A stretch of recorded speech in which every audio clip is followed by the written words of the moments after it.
ยั่งยืนจีรังย่อมผุพังตามกาลเวลาจะฝืนให้ยั่งยืนจนสิ้นโลกาอย่าได้หวังดังปรารถนาองค์พระพุทธาท่านตรัสสอนไว้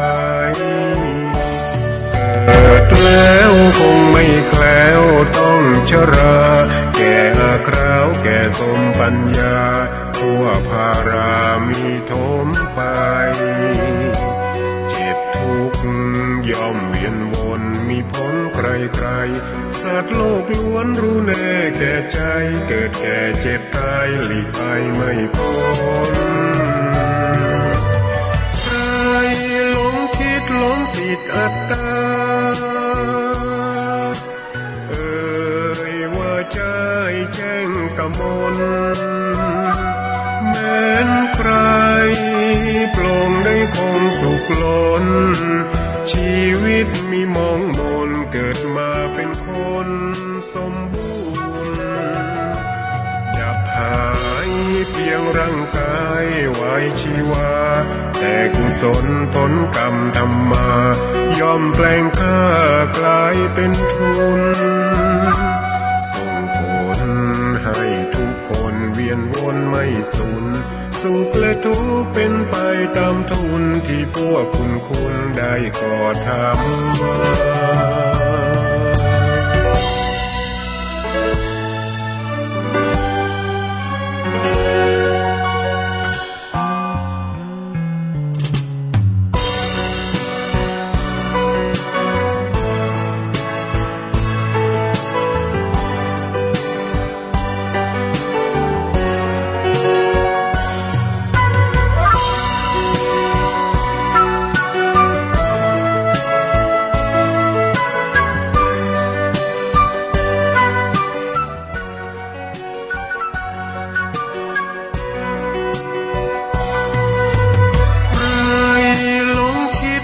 ปิดอัตตา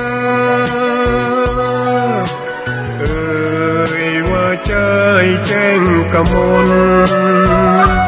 แม้นใครปลงได้คงสุขล้นชีวิตมีมองมนเกิดมาเป็นคนสมบูรณ์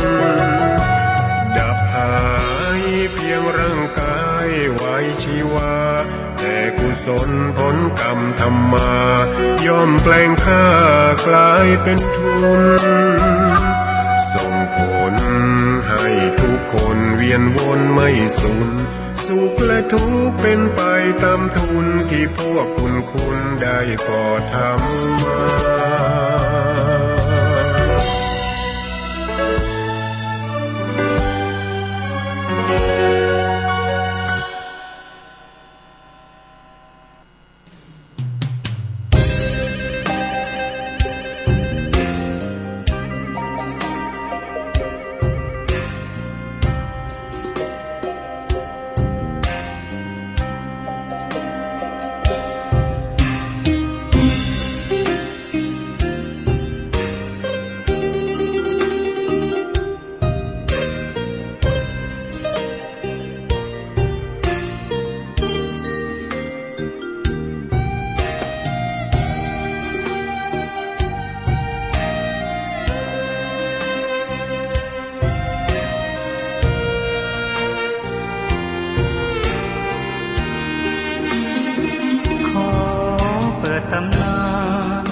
1,300 กว่าปีแม่จามเทวีสร้างพระเจดีย์ที่วัดดอยน้อยร้องเจดีย์โค้งอีกองค์เคียงคู่อยู่ดอยสลับก้อนหินใหญ่น้อยร้อยเรียงน่าอัศจรรย์พระธาตุสีแงนมองฝูงพึ่งทำรังช่างมีมนต์ขลังพลังศักดิ์สิทธิ์บนนั้นกล่าวคำไหว้สากราบสักการะคนทุกคนฉันสัมผัสถึงสา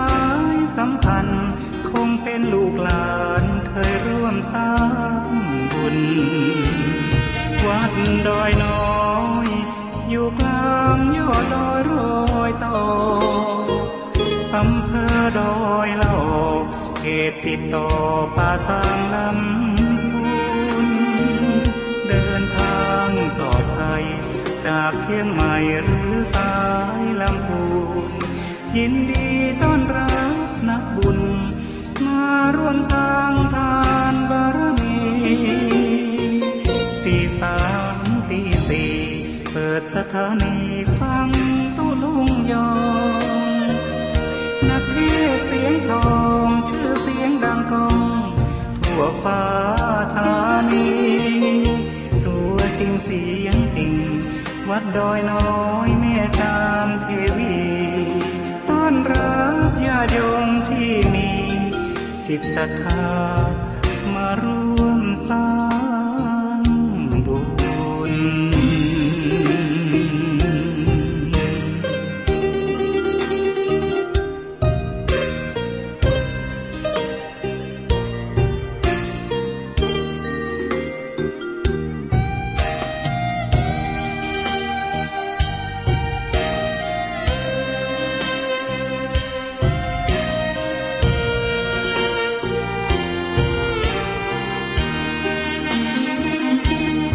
วัดดอยน้อยอยู่กลางยอดดอยโรยต่ออำเภอดอยเหล่าเขตติดต่อป่าสางลำพูนเดินทางปลอดภัยจากเชียงใหม่หรือสายลำพูนยินดีต้อนรับนักบุญมาร่วมสร้างทานบารมีตีสามตีสี่เปิดสถานีฟังตุลุงยองนักเทศเสียงทองชื่อเสียงดังก้องทั่วฟ้าธานีตัวจริงเสียงจริงวัดดอยน้อยแม่จามเทวีต้อนรับญาติโยมที่มีจิตศรัทธามาร่วมสร้างบุญ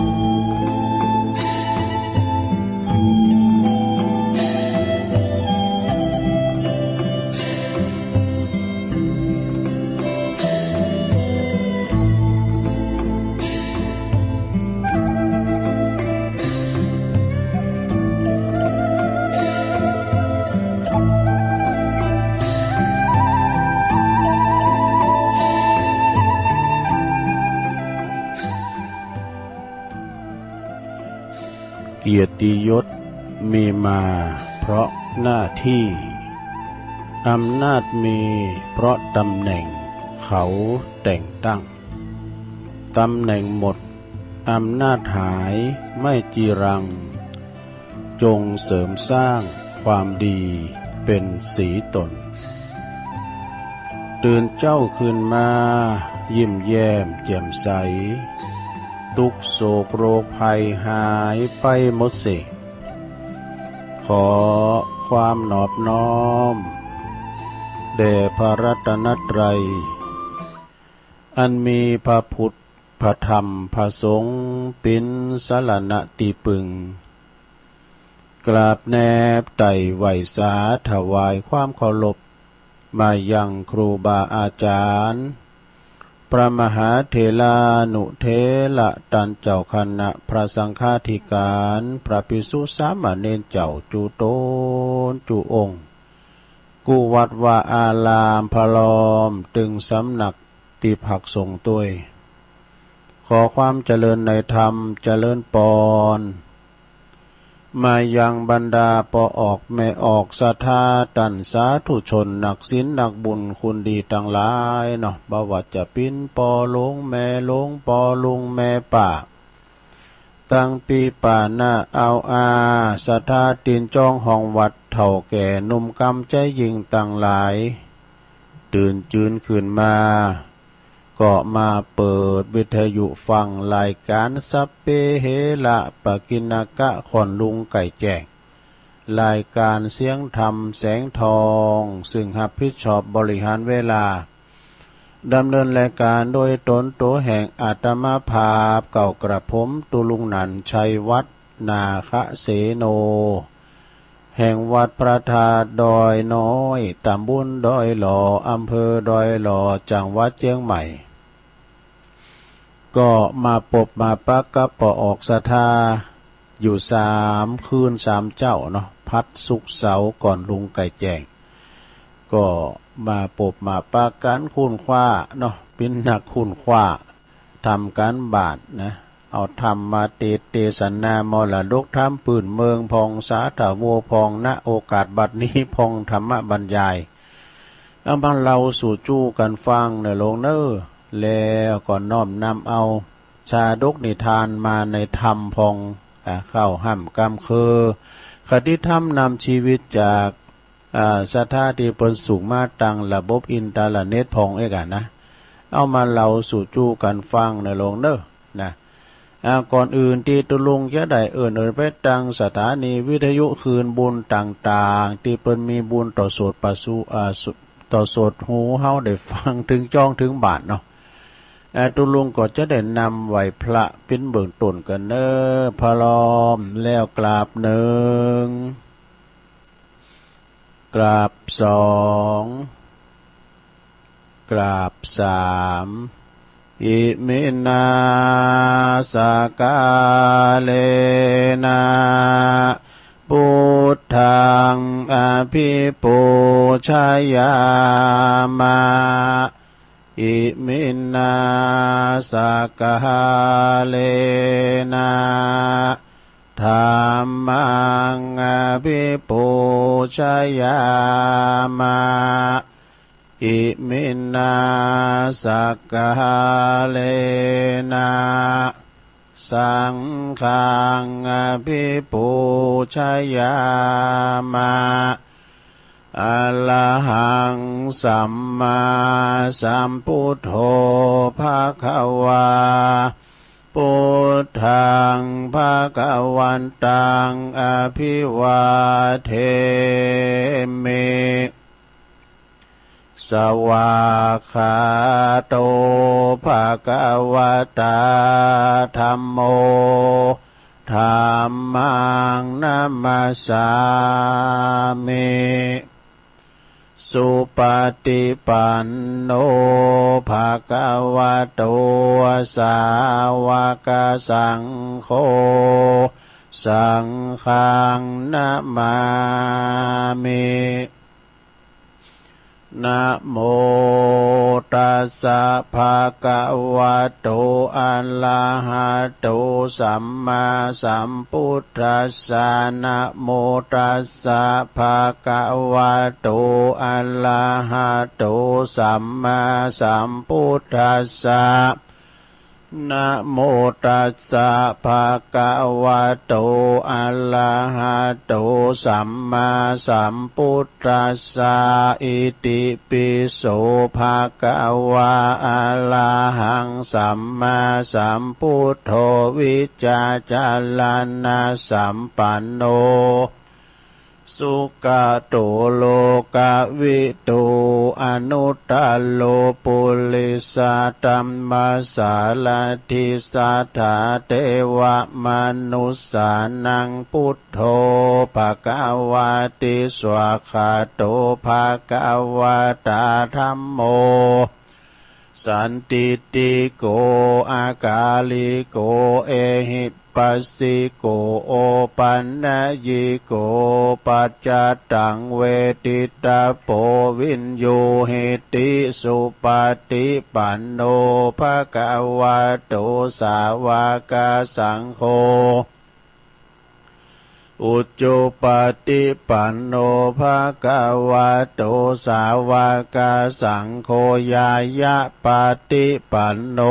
ภะคะวะโตสาวกสังโฆสามิจิปฏิปันโนภะคะวะโตสาวกสังโฆญาติตังจัตตาลิปุริสายุคานิอัฏฐปุริสะปุคลาเอสะภะคะวะโตสาวกสังโฆอาหุนายโยปาหุนายโยตักขินายโยอัญจลิกาลนิโยอนุตตลังปุญญเขตังโลกัสสาติจะยันโตโพธิยามุเลสกายานังนันทิวัตโนเอวังตวังวิจัยโยโหหิจัยยสุจัยยมังคะเลอปัลลาจิตตปัลลังเกสีเสปัทวิปุคะเลอภิเสเกสัพพพุทธานังอากาปโตปโมทติสุนักตังสุมังคลังสุปาปาตังสุโหติตังสุขโนสุโมโหโตจะสุยิถังพลัมมจาริสุปัทขินังกายกัมมังวาจากัมมังปัทขินังปัทขินังมโนกัมมังปณิทิเตปัทขินาปัทขินานิกาตัวนาลาพันตัตเถปัทขิเนสัพพิติโยวิวัจจันตุสัพพะโลกโควินาศตุมาเตภวัตวันตัลลายโยสุขีติกายุโกภวะอภิวาทนาสิลิสานิจังวุตตาปจายโนจัตตาโลธรรมาวาทันติอายุวันโนสุขังปะลังเอาแล้วสัทธาญาติโยมต่างหลายตุลุงก็ปินเก้าปินโหนำสวดมนต์ไปปินตีเรียบร้อยก็ขอคุณพระติตาไหลลัตนะผ่านแผ่วตั้งพระแก้วเจ้าตั้งสามประการจงได้ดลบันดาลมาปกป้องคุ้มครองหักษาวัดวาอารามโคงแก้วตั้งสามตลอดถึงครูบาอาจารย์ประสงค์องค์สามเณรเจ้าอยู่กับวัดกับว่าเนาะเผยแผ่สัจธรรมคำสอนในองค์สมเด็จพระสัมมาสัมพุทธเจ้าได้มีความงอกงามไพบูรณ์ในพระศาสนาปิณติสักการะบูชากราบไหว้เนิ่นนาบุญสืบทอดพระศาสนากันไปปิ้นโฉงไปเนาะพอหลงแม่หลงพอออกไม่ออกก็เหมือนกันเน้อขอให้มีสุขภาพพลานามัยสมบูรณ์แข็งแรงฟังนำฟังธรรมไปเมตตาปาลุ่มไปอุมนจาวันปิยาวจากับลูกกับหลานเนาะขอปิ้นกำลังใจเด้อตัวลุงขอปิ้นกำลังใจกับพอหลงแม่หลงตีเปิ้นเดินเหินไปไหนมาไหนบ้าได้นอนอยู่กับบ้านกับจองก็เอาธรรมะเนี่ยเนอะเอาวิทยุปิ้นกูปิ้นกีมนะลงเนอะฟังกันไปจะนั่นมันจะมีวันค่ำคืนหงธรรมะนี่นะก็ฟังกันไปนำธรรมคำสอนขององค์บวรสัมมาสัมพุทธเจ้าเปิ้นว่ามีนักสัจธรรมพระพุทธเจ้ามีถึง 84,000 พระธรรมขันธ์นะลงเนอะตลอดถึงลูกลุงทุกลูกหลานนะที่จะขับรถออกคู่หมอโฮก็มีสติก่อนสตาร์ทนะไปถึงจุดหมายปลายทางโดยสวัสดิภาพโดยปลอดภัยทั้งขาไปและขากลับนะเอาละตอนนี้ไปตุลุงจะปันกลางคืนบุญต่างๆเนี่ยลงเนอะถ้าเปิ้นออนไลน์นะเปิ้นกล้องสัญญาณไปพอลงแม่ลงเขาก็บ่ได้ยินเนอะอันนี้ต้องขอขอบคุณทางสถานีวิทยุในเครือข่ายที่เปิ้นรับสัญญาณรายการช่วงเวลา 3:00 ถึง 5:00 นขอบคุณสถานีวิทยุเพื่อการเพื่อพระพุทธคลื่นพระพุทธศาสนาการศึกษาและวัฒนธรรมนะ ของวัดฝายหินตำบลสุเตปอำเภอเมืองเชียงใหม่ FM 104.50 เมกะเฮิรตซ์โดยเมตตาบารมีธรรมในอาจารย์ท่านพระครูสมุวิสุวัฒน์วรกิจโจองค์ขลุงในเมืองก็ฟังกันแต่ได้เพ่งมาแล้วเนาะก็ฟังกันไปขามไปไว้หลายดอยบุญหลายมอนดอยบุญนะดอยนางแก้วแล้วก็ดอยขุนตาลพดไปว่าปุ่นไปไหนปุ่นไปพะเยาเจียงไฮ้ว่าเปิ้นโทรกันมานะแล้วก็ไปตังปุ้นตังเจียงดาวนะฟังกันไปขอบคุณสถานีวิทยุคณะสงฆ์อำเภอฝางตั้งอยู่ที่วัดพระบาทอุดมน้ำบ่อสาวาสำนักวิปัสสนาโดยเมตตาบารมีธรรมในพระเดชพระคุณหลวงปู่ท่านพระครูสุจิตานุรักษ์ด็อกเตอร์เจ้าคณะอำเภอฝางหลวงปู่ใหญ่เฮาเนาะขอบคุณตัวปีเจริญโชติธรรมโมตัวปีอมรเทพอุปสันโตตัวปีโจ้นะเปิ้นดูแลควบคุมอยู่พี่น้องเมืองฟังไม่อายใจปาการก็ฟังกันนะดังสัดเจนดีขอบคุณสถานีวิทยุแดนดินถิ่นล้านนาตั้งอยู่ที่บ้านโฮงโง่ตำบลนำบ่อลงสันปัดต้องเชียงใหม่ FM 103.50 เมกะเฮิรตซ์โดยคุณรุจิสมบัติเงาคำเนอปีอายใต้โหขอบคุณสถานีวิทยุขึ้นธรรมะของชุมชนวัดหวยตองซัก FM FM 98.75 เมกะเฮิรตซ์โดยเมตตาบารมีธรรมอาจารย์ท่านพระครูวาปีวรมานิตท่านพระอาจารย์ชาวลิตชัยวังโสนี่ก็ฟังกันไปโซนไต่ก็ฟังแต่เพลงมาแล้วเนาะสายไต่ขอบคุณสถานีวิทยุมนต์เสียงธรรมจากอำเภอแม่แจ่มจังหวัดเชียงใหม่วัดบุพาราม FM 106.25 เมกะเฮิรตซ์โดยเมตตาบารมีธรรมหลวงปู่พระครูมงคลวิสิทธิ์หลวงปู่เจ้าคณะอำเภอแม่แจ่มเด้อหลวงปู่ใหญ่ของเฮาแล้วก็ขอบคุณท่านปลัดอุทัยตึงสองอุทัยโดยขอบคุณสถานีวิทยุเน็กเนลเรดิโอ FM 96.75 เมกะเฮิรตซ์ตั้งอยู่ที่บ้านจงตำบลทุ่งกวาวห้างหุ้นส่วนจำกัดอนุสรณ์เรดิโออำเภอเมืองปานจังหวัดลำปางเน้อขอบคุณสถานีวิทยุชุมชนคนเหนือเขื่อนตั้งอยู่ที่บ้านดงดำอำเภอฮอดจังหวัดเชียงใหม่ FM 90.75 เมกะเฮิรตซ์ขอบคุณสถานีวิทยุเพื่อการศึกษาและพัฒนาอาชีพอาเรดิโอเน็ตเวิร์ก FM 103.00 เมกะเฮิรตซ์อำเภอเมืองจังหวัดลำปางโดยคุณอนุพงษ์ตาจีนะขอบคุณสถานีวิทยุอาเรดิโอเน็ตเวิร์ก FM 99.50 เมกะเฮิรตซ์วิทยาลัยเทคโนโลยีเพื่อการจัดการกฟผ.แหม่เมาะลำปางแล้วก็ขอบคุณน่านฟ้าเรดิโอ FM 100.25 เมกะเฮิรตซ์คุณลุงนิรันดร์ปันดอนตองเนี่ยแล้วขอบคุณตังเปิดฟังตังระบบแอปตังออนไลน์ตังระบบอินเทอร์เน็ตทั่วโลกนะอันนี้ก็เป็นรายจื่อของสถานีคืนบุญแต่ละคืน ศรัทธาญาติโยมต่างหลายจะมีการบ้านเฮาเมืองเฮานะจังหวัดอื่นพวกก็ฟังกันเนาะตุลุงก็ออนไลน์คือเชื่อมต่อที่วัดปากตั้งเจริญปิ้นโหจ่ายนะจ่ายไปทั่วสารทิศเนาะที่เปิ้นหับสัญญาณต้องขอขอบคุณทางเจ้าหน้าที่ดีเจที่เปิ้นก็กล้องสัญญาณไปในคราวครั้งนี้ด้วยเนาะมาปะกันวันนี้ก็ตรงกับวันนี้เป็นวั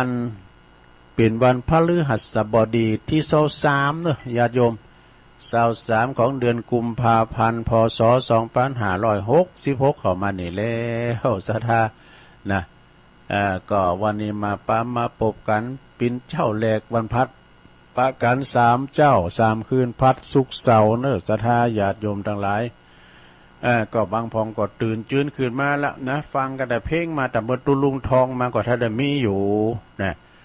บางพองก็ยังรับอยู่ในห่วงแห่งความนิทราปินอาหารตาลูกชงเวลาหมออีนะรับมันรับหมุนรับงานแต่สะทาเนาะแต่บางคนเนี่ยอย่างคุณเอาหมู่คุณสวเฮานี่ตื่นมากับพี่ว่านอนรับเอาเนอะนะว่าเปิ้นว่าตัวแล้วรับเจ้าให้นี่รับละวิทยุหลายเตือ รับได้ปินดีเนอะศรัทธาญาติโยมทั้งหลายตุลุงวันนี้ก็น้อมนำเอาพระธรรมเทศนานะมรดกธรรมในวันนี้จะเทศนำเทศธรรมก็มีเจ้าภาพอยู่ เดี๋ยวเนอเจ้าภาพวันนี้ก็นายอานนท์อภิวงศ์นะอันนี้เปิ้นอยู่เมืองฝางบุญเปิ้นรวมทำบุญเป็นเจ้าภาพกันเตดนะอำเภอชัยปราการอันชัยปราการจะให้ฟังก่อนละอำเภอชัยปราการบ้านแม่ทะลบไว้นะเปิ้นทำบุญตานหาเจ้ากรรมในเวรเป็นพระธรรมเทศนาวันนี้จะน้อมนำเอาพระธรรมเทศนาเรื่องชาปนกิจกรรมสอนนะก็ต้อง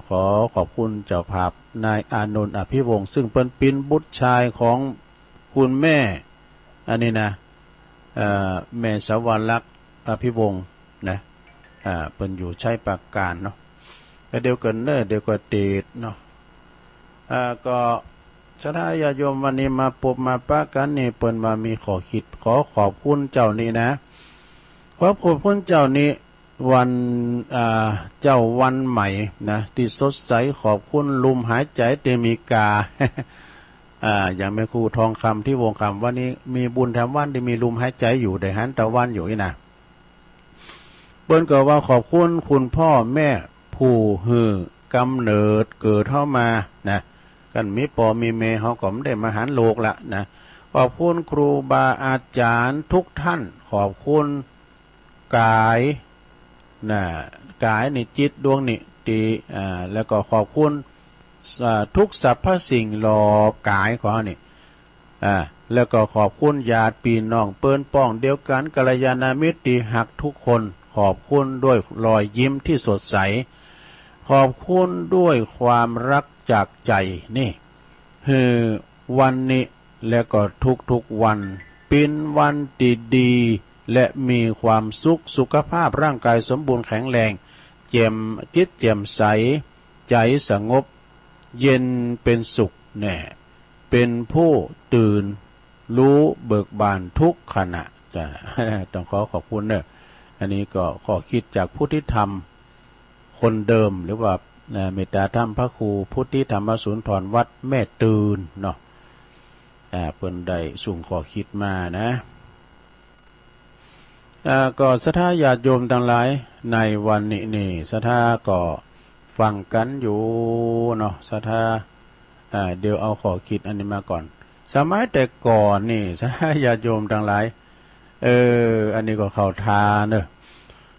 สมัยปิ้นละอ่อนนี่พูดโทษกันเวลาว่ามีหยังการคำมาเปิ้นมีหนังขายยาก็ไปพอนะโทษหมดอกหมดใจจะเป็นว่าวิถีชีวิตตั้งบ้านนอกบ้านนาตั้งท้องให้ท้องหน้านี่นะบ้านช่องเขาเฮิรนก่อนนี่เพิ่นก็มียกปืนแล้วก็เอางัวควายแหลงทั้งปืนเฮิรนนะเป็นเฮิรนแป่นดอกแล้วมีอ่างน้ำหมอซอยตีนนะสมมาเนี่ยเพิ่นมีอ่างน้ำหมอซอยตีนเฮนะแล้วก็อยู่ตามปื้นเก้าไม้เก้าตอกก่อนนี้ไฟฟ้าก็มีกระโกมตะเกียงโกมน้ำมันกัดนี่กะตามโกมกันนี่เริ่มก่อนนี่เขาไปสีเข่าก็โคงสีเหล็ก ไปสีเข่านี่นะหมอเขียวหลวงพ่อจักหมอเขียวหมอหูเขียวนะแล้วก็เปิ้นก็มีย้อนยุคว่าตำเข่าปึ๊กก็เลิงเอิง ปึ๊กก็เลิงเอิงนะตำเข่ายุคตุลุงนี่มันเต้นในหันสกรรมดีเนาะนะเปิ้นเลี้ยวไปก่อนแล้วละอ่อนนี่มันก่อนนี่เปิ้นปักไม้แล้วก็อ่อนจีหูไม่หกนะเป็นติกรรมก็เตียวแวดเตียวแวดก็นี่มีโค้งไก่ก็ไอ้น่ะโอ้มันวิธีชีวิตก่อนเนี่ยมันโมนเนาะเขากินก่อนจะมีหลายนะก็มีฮอเนะนะมีไอติมมีวานยินเนี่ยมีสีขาวสีเขียวสีแดงแล้วก็มีขนมปังมาลีกะโมเข่าแล้วไม่หลงหันอยู่กะโมเข่าที่บนจะแป้งขนมก็โมเข่าแล้วก็รอคิวกันเนอะแป้งเข่าแคบกันเนี่ยก็รอคิวกันเป็นแล้วปิ้นเจ้าดู3-4เฮิรนเข่ากลุ่มหนึ่งก่อนเข่าปีใหม่นี่นะสงกรานต์โมนตุลุงเขาก็ไปรอถากินเข่าแคบรู้ ดังนั้นปลดใจก็ไปโซ5 โลมาได้ด้วยนะซุ้มไฟเข้าไปมีเตาห้างโลนี่อันนี้ก็ตังบุญเฮิรนก็มีก่อนเสา4ก่อนมีฝาเข่า เข่าทาเนอะแล้วก็ไปปิ้นขายโยมก็กันตูพากินแล้วก็เนื้อแต่ได้กินนะป๋าเดือคนเลือกกระโหกระกาง ปิ้นขายโยมนะไปตัวของก่อนมีอย่างเนาะ ไปซื้อกันก่อนในตุลุงก็ซื้อสีเศษซื้อหมากซื้อปูเนี่ยเปิ้นมีร้านค้าร้านขายไปซื้อฐานโกมนะฐานโกมกาเนี่ยก่อนมีฐานโกมกาแปะกาเนี่ยกาโง่หมูฐานโกมมันกาอันเนี่ยม้าขาวเนี่ยแล้วก็ฐานโกมกาแปะนี่มันมีเพลงบ่หรอฐานไฟฉายกาหาแพะขอแนะให้ท่านลองใช้เปิ้นมีหนังกันดูหนังของท่านไฟฉายตรากบกาเนี่ยแล้วมีเพลงแม่งขับปนหลงเนาะก่อนเฮาไป90,000นะ90,000นี่เป็นก็ไม่หลงก็ไม่ใหญ่นะมันประจับ90,000ก่อนสมัยเลี้ยงควายปีกมันงามซะดาเปิ้นว่าเล็บมือพระเจ้าแม่งขับเลยนะฮู้จักกับมันสีเขียววะนะหรือไม่มีละเดือนเฮาได้ปีกมันมานะมันตกเหนะกันว่าไผเอามาแปลงเล็บมือกันโอ้บ่นี่พี่กระเทยไว้ เอามาปีกแม่งขับมาแปลงเล็บมือเอามาซุปไว้นะขอบคุณย่อนยุกดีๆเนี่ยตันได้หันอยู่นอ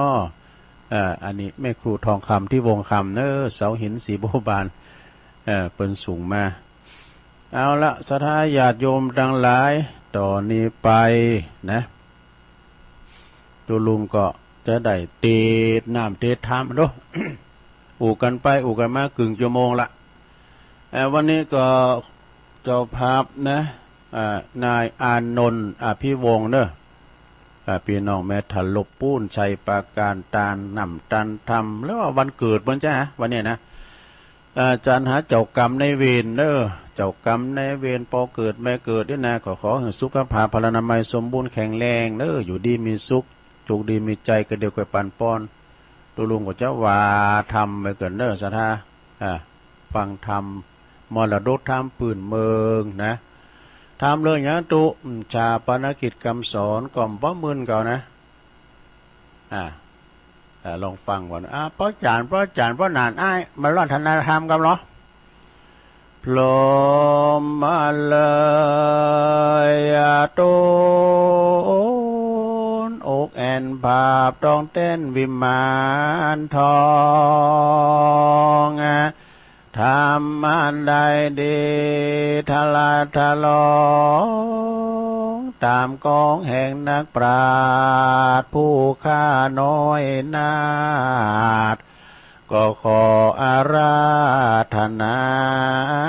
ธรรมธรรมดัมมังปัจจังอาราธนังกะโล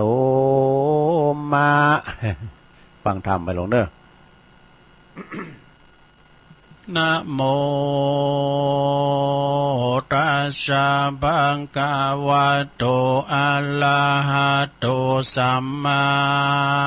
สัมพุทธัสสะกาลยังนังกาลิกาลยานังปะปะกาลิจะปะปะกันติสาทะโวดุลาสะปุริสะตั้งหลายทั้งหญิงใจหนุ่มเทาเมษาตาเก้าเป็นประธานนำดวงบานดอกไม้มาใส่ไว้เนื้อคานเลี้ยวปากันก้มเก่าไว้แก้วเจ้าสามปากันเลี้ยวสัมมาตานาสินกดแขวดมีสินห้าสินแปดดวงสายย้อนเมใจชื่นจอยมักไฟห้อยตั้งทำจงดาจำฟังที่เอาเป็นที่สอนตนแม่นพาลากุศลพระเสริฐได้บังเกิดไม่มาจุมสาธามวลหมู่ทวนนากู้ยิ่งใจ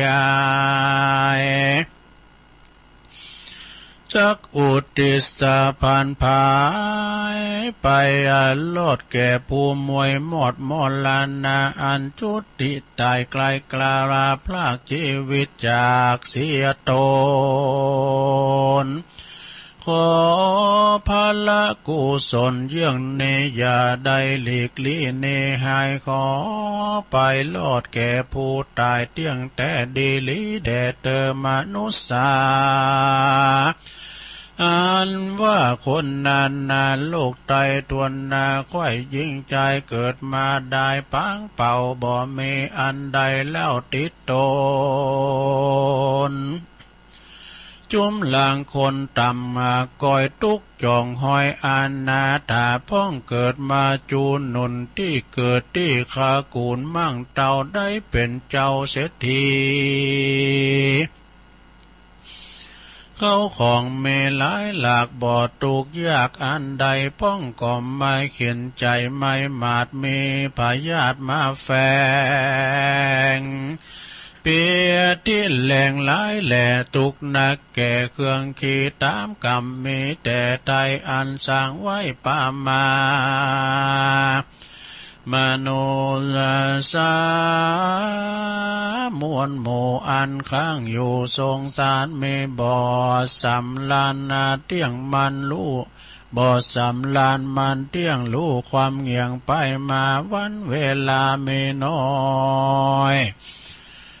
ลูกกาดก้อยแปรพันปีเดือนวันปั้นจอดบ่อเมินก่อลอดขวบปีเมื่อเป็นสาวจีดและก่อหนุ่มเป็นหนุ่มศีลนาจุ่มดูงามภัยก็มาใครถามอูฟูอูเมื่อเขาสู่วัยจันลา60-70 ปีมาผมก็มางอกป่านดำป่านแดงก็มาออกเต็มตัวไข่หัวก็มาหน้าเหี่ยวฟันและเขี้ยวก็มาเฟือนครอนละลุดหล่อนถอนวู่เว้าตุกแต่เล่าเหลือใจกินอันใดก็มาลำบากของแข็งหาเกี้ยวได้ของแข็งหาเกี้ยวได้ของเหนียวคายลำไว้กินบ่ได้ลงคอลำบากแต่หนอยาเมื่อแก่เท้าพายาติก็มาเข้าเบียนควี3 วันดี4 วันไข่หมอมีไก่และไก่และก็ปลาลูกหลานไปบ่ขาดลางเตื้อพายาติก็หายล้างเตื้อก่อเมมาหลายเตื่อมเขาก็ย้อนว่าเท่าแก่จันลาไปลุนมาเมื่อซอยย่อมกลากลาดกล้อยว่ำวายบ่มีภัยหนีความตายไปได้มีความตายเป็นที่แล้วแลนาสังขาราอันว่าสังขารทั้งหลายแห่งยิ่งใจโลกไตรจักเพียบไว้อุปมาดังพระสุริยาจีบอกคืนโหนวันออกยามเจ้าเลี้ยวเกี่ยวรอบเล่าตอนบ่ายใจสู่หนวันตกป้ายลงไปดังอายุไขแห่งคนเหล่านี้ย่อมจากจี้ไปสู่ยังที่อยู่แห่งความชราบ่อาจหืนหนุ่มขึ้นมาได้ดังเก่ามีแต่ความแก่เฒ่าและตายไปและหน้าแถมปาการหนึ่งใส่บ่อาจรู้ได้ยังความตายคนยิ่งใจหลายแหล่พ่องก่อตายแต่ในตองหลังพ่องก่อมาบอดตันล่องก่อมาตายนี้พ่องได้4 ปีขวบเข้าไข่ก็มักจุลาดไล่ตัวตันก็มาดับขันมวยมอดพ่องก็อายุรอดเป็นหนุ่มสีนาจุ่มมีวันเปิงเป่าพ่องก็มาเป็นสาวอ่อนน้อยก็มากาดก้อยว่ำวายพ่องก็มีอายุหลายแก่เท่าจึงจะเข้าสู่ดับขันย่อมตายเหมือนการจู้ผู้บ่เว้นกู้ยิงใจและนามนุษย์อันว่าคนยิ่งใจม้วนหมู่อันมีอยู่ลวงลายกันว่ำวายกลาพลากและก่อนละศพซากของตนไว้เมืองคนดังเก่าหือเปื่อยแนวลงปัทวีบาปบุญมีมากน้อย จักจองหอยโตต่อจนตามกรรมตนได้สร้างไว้ตั้งแต่ไทยเดิมตีดังบาลีแต่กาวอันพระพุทธเจ้าหากเทศนาว่ากรรมมุนาวัตติโลโกดังในอันว่าจุมสัตตาตั้งหลายในโลกย่อมอาโภคสวยกรรมอันกัดอันนาตนใดกาตำสร้างไว้จูน้อยใหญ่ยิ่งใจกันว่าสร้างกรรมลายกลายหยาบจักมีบาปลาวีใดเครื่องขี้ไม่มาตุกบ่ขาดวันยามนะการสร้างบุญตามติดต่อมีศีลก็รักษาบุญจากป่าพ้นจากทางทุกข์ยากยุประการได้เจยบานจื่นจอยดังไฟหอยผาทานนาอุปมานั่นใสดังเล่าหวานงาดำไว้เป็นไม้งาย่อมบอกกายเป็นเขาย่อมเป็นดังเป็นงาดังเก่าดีลีอุปมาเมดังในอันเก่าจี้ไข่มานั่นแหละนามาละนางอันว่าความตายนี้ใส่ไผบ่อาจห้ามใดดีลีแม่นพระมูลเนตนปิ่นเก่าและเชื่อโคตรเงาอรหันตาตนมีบุญญามากกวางไผบ่อาจอ้างเตรียมตันก็ยังดับขันมูบมูแม่นเทพอยู่บนเมืองบนอินตาโตนเจ้าฟ้านางนอนลาเทวดายังตั้งยมมลาจาติลาภพรามสำนาอาสินสีตนมีฤทธิ์หลายแหล่บ่เว้นเว้ความตายดังยิ่งใจโลกลาแม้นเป็นเจ้าฟ้าทันลงเมืองยาสาเหลืองแผ่กว้างควายตาตั้งแดนไกลยังกาไก่ก้อยก้าตายอันดับขาดเป็นปีหรือเป็นเศรษฐีอยู่สร้างมีสัมปติอ้างลวงลายก็บ่อาจซื้อความตายไว้ได้ย่อมดับขันมาย่อมดับไม่เป็นผีเขาของเมมวลหมู่ละก็ละอยู่กู้สาทาน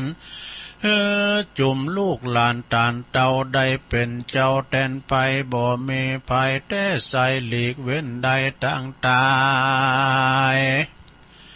การว่าวำวายมวยมั่งจากโลกกว้างโลกีสัมปติมีน้อยมากก็จักมาหามลากตัวไปก็มีแต่ก็บ่ได้มีแต่คนไขกล่าวอูว่าคนมูบมู่เมื่อมอนนะ จากใดก่อนหรือหาบยังบาปยังบุญและบาปด้วยไปบุญบาปได้สร้างไว้ย่อมจากใดติดตนเฮือใดสะเวยผลไปนาบ่อเนินจะดีลีดังบาลีแต่กาวอันพระพุทธเจ้าหากเทศนาว่ากัลยาณกาลีกัลยาณังปาปะกาลีจะปาปะกังวัจจานังกล่าวจี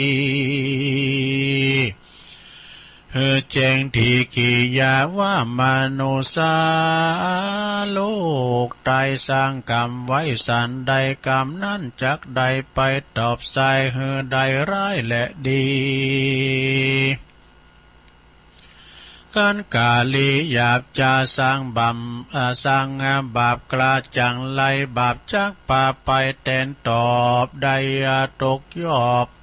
ได้ต่ำยอบเครื่องขี่ตกอเวจีต่ำตายตุกเอาไม่ขึ้นวันได้หันจัดเนบ่มีที่สงสัยกันว่าผู้ใดได้สร้าง ยังบุญมากกว่างกับตัวกับบอดต้องกัวตำกอยจักได้จื่นจ้อยเจยบานสุขสำลานบ่ขาดตั้งแต่ชาติปัจจุบันกันว่าดับขันกลาภาคตายเสียจากเมืองคนย่อมเอาตนไปเกิดในห้องฟ้าเลิศเมืองสวรรค์บ่อยาจะและนาปันดัง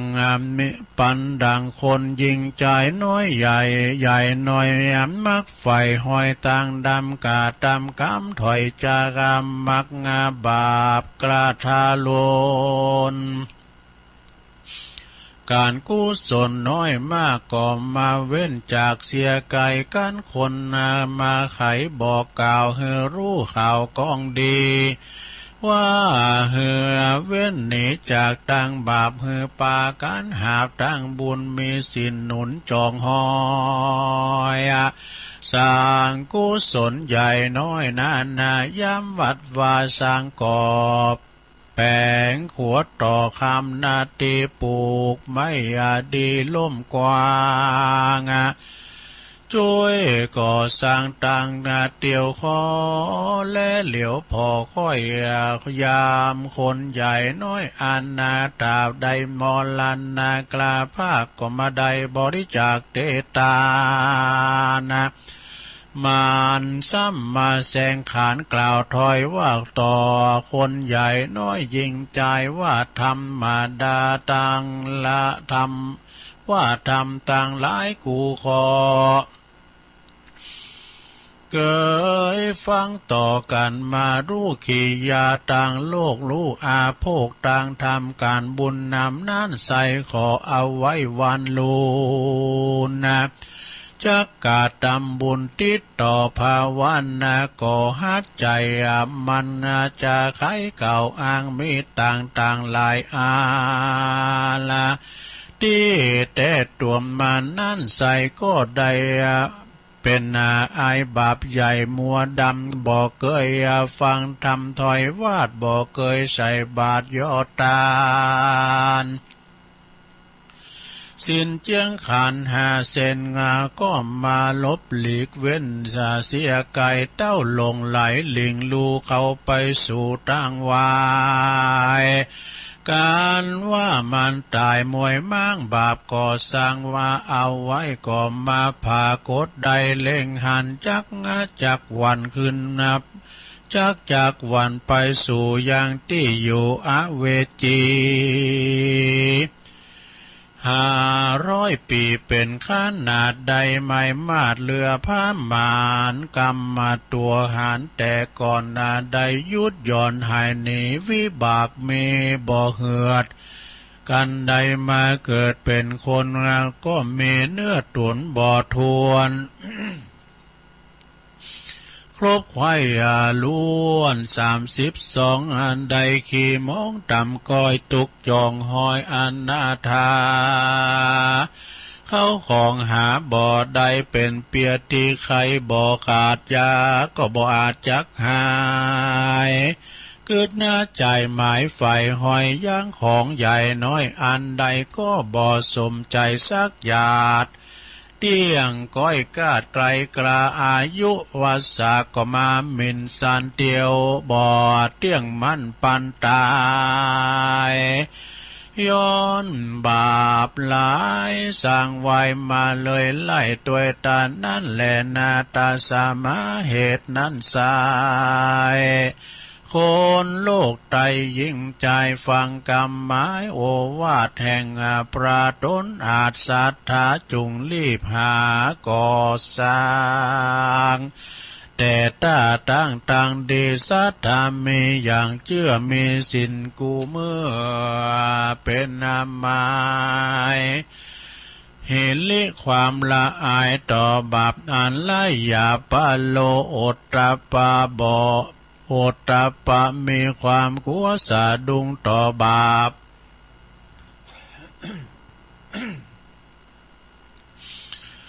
สะดุ้งต่อบาปหยาบยุงมัวดำมาจากขันนำปาลิจาก ยังเขาของมากน้อยเป็นตานาปัจจาปัญญาญาณรู้แจ้งรู้ยังแห่งกองธรรมนะรูดต่างดำเอาไม่เลี้ยวปฏิบัติใดกองดีอย่าใครว่าตีกล่าวอ้างว่าเอาว่าบ่เว้นว่างยังการนะอย่าจาหารกล่าวถอยว่ายังหนุ่มน้อยเจ้าจีอย่าอ้างปีอ้างวันนากันดับขันเสียก่อนบุญบ่อหอนได้สร้างจักวิตว่างไกลกลาได้โศกาเมื่อซอยตุกจองหอยไปลุนและนามูลาสัทธาน้อยใหญ่อันมีใจไฟต่างบุญนะตานุนบ่อขาดบ่อประมาทตั้งธรรมย่อมจักนำใดสุขงานโลกไตเมืองคนสุขเมืองบนจันฟ้า เมื่อไปนาบ่อสงสัยเคาะมันเคาะมันภัยอุบาทอย่าได้มาปาดอินทรีย์เงินคำมีใจใจดูตั้งใจเตตามอยู่ชุกเจยบานเตี้ยงเต้าตั้งหนุ่มเท่ายิงใจแดดเตอเตสนาวาสานิธรรมเตสนานิทิตังขียาสังวันนานาวิเศษจาห้องเหตุธรรมจาปนากิจกรรมสอนก็บางโกมโสมเรสเด็จแล้วเท่านี้ก่อนแลสาธุสาธุสาธุ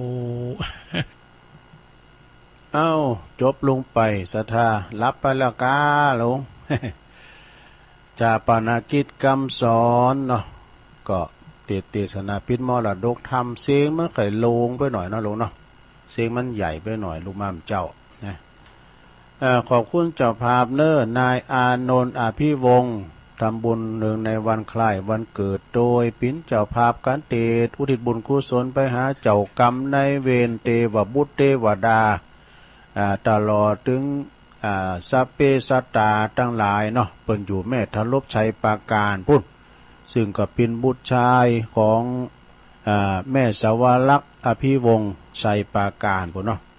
เดี๋ยวเอาปอนด้วยกันโอ้วันนี้อันนี้ก็น้องนางสาวอภิญญาวงลังกานี่เปิ่นก็ทำบุญวันคล้ายวันเกิดตาไม้นี่นะตาไม้ก็เอาปอนพร้อมกันเปิ้นเลยเนอะ สัพพิติโยวิวัจจันตุสัพพะโลโกวินาศตุมาเตภวัตวันตรายโยสุขีติขายุโกภวะอภิวาทานาสีลิสานิจังวุตาปัจจายโนจัตตาโลธรรมาวัฏันติอายุวันโนสุขังปะลังเอาแล้ว อยู่ดีมีสุขเนอศรัทธาญาติโยมทั้งหลายเนาะเตดน้ำเตดธรรมไปเนาะแต่ว่าวันซืนนี่ก่อนในเมตตาบารมีธรรมหลวงปู่พระครูพิษปุญญาภิรมย์นะปนปิ้นเจ้าคณะตำบุญศพเตี้ยเจ้าวัดศพเตี้ยนะ สายไต่ไปเนอะเปิ้นใดขึ้นมาแอวบุญดอยหน่อยนะมา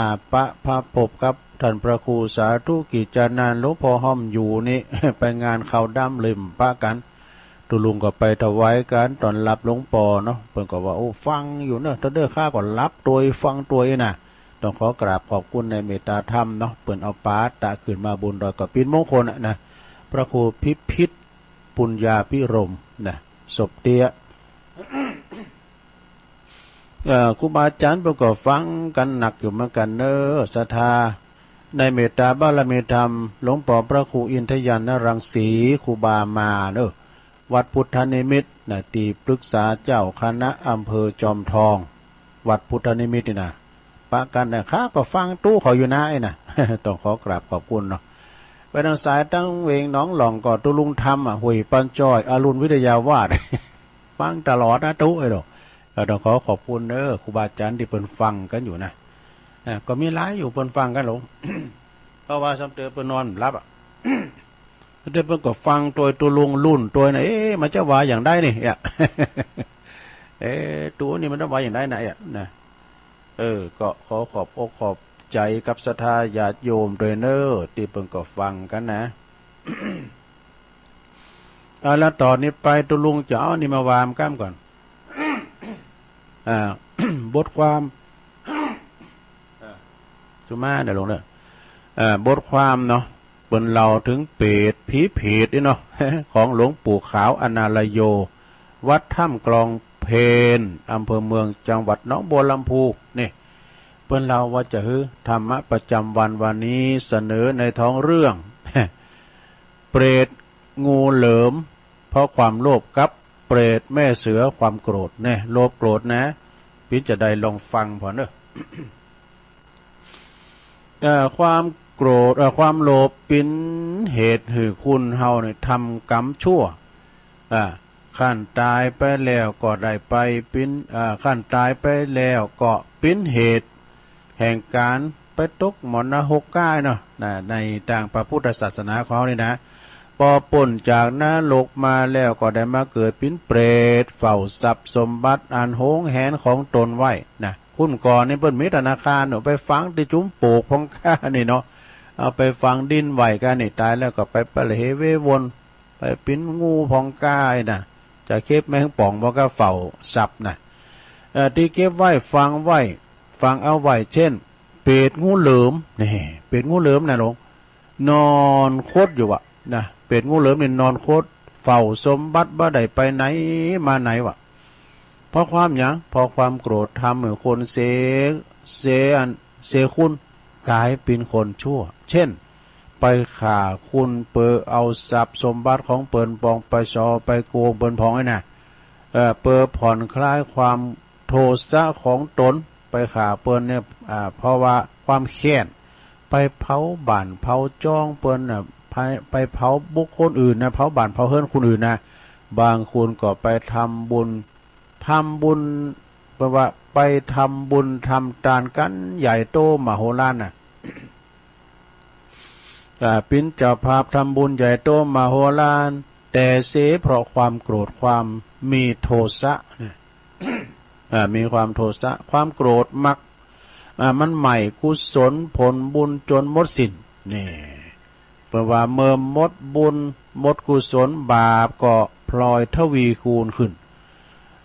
ผลทานก็หนีผลศีลก็บ่มีผลภาวนาก็หนีเข้าป่าไปหมดว่ะตายแล้วก็ได้ไปบังเกิดเป็นเปรตแต่ปัจจัยเปรตงูเหลิมนะอันนี้แต่กลายเป็นเปรตเสือว่ะหั่นเพราะมันหยังเพราะความโกรธนี่เปรตเสือนี่นะตัวเป็นคุณปาก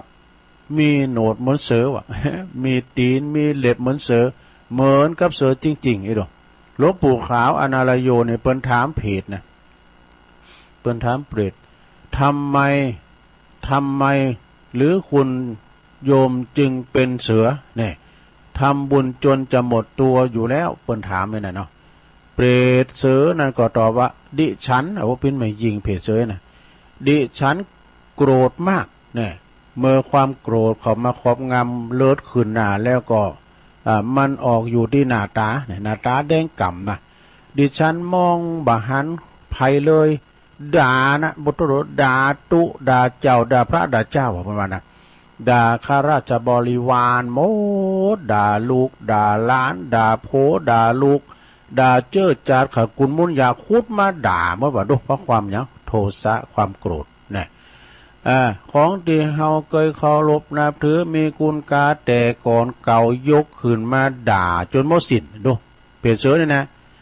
แล้วเป็นเพราะหยังความโกรธตัวเดียวความโกรธตัวเดียวไม่ต้องสงสัย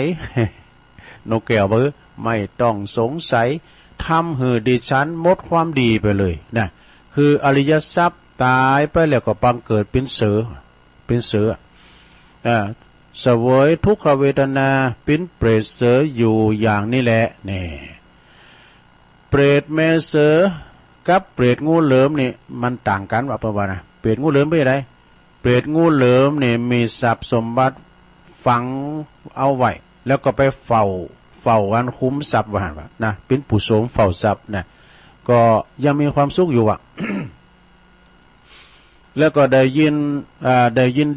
นดีในทรัพย์สมบัติแต่เปรตเสือนี่บ่มีอันยังที่จะเฝ้าเพราะความโกรธเผาหมด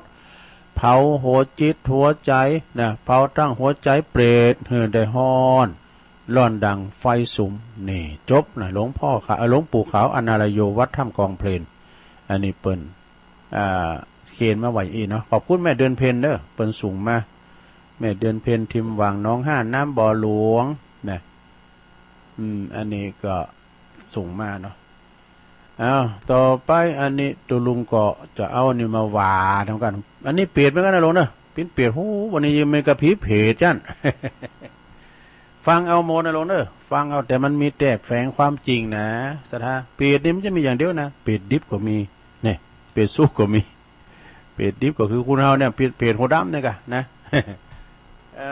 กูบาหลวงบนเราไปหรออันนี้เป็นอันนิทานชาดกมาในธรรมเนอะเปรตสุกรแน่หมูก็เป็นเปรตวะเป็นเปรตหมูน่ะ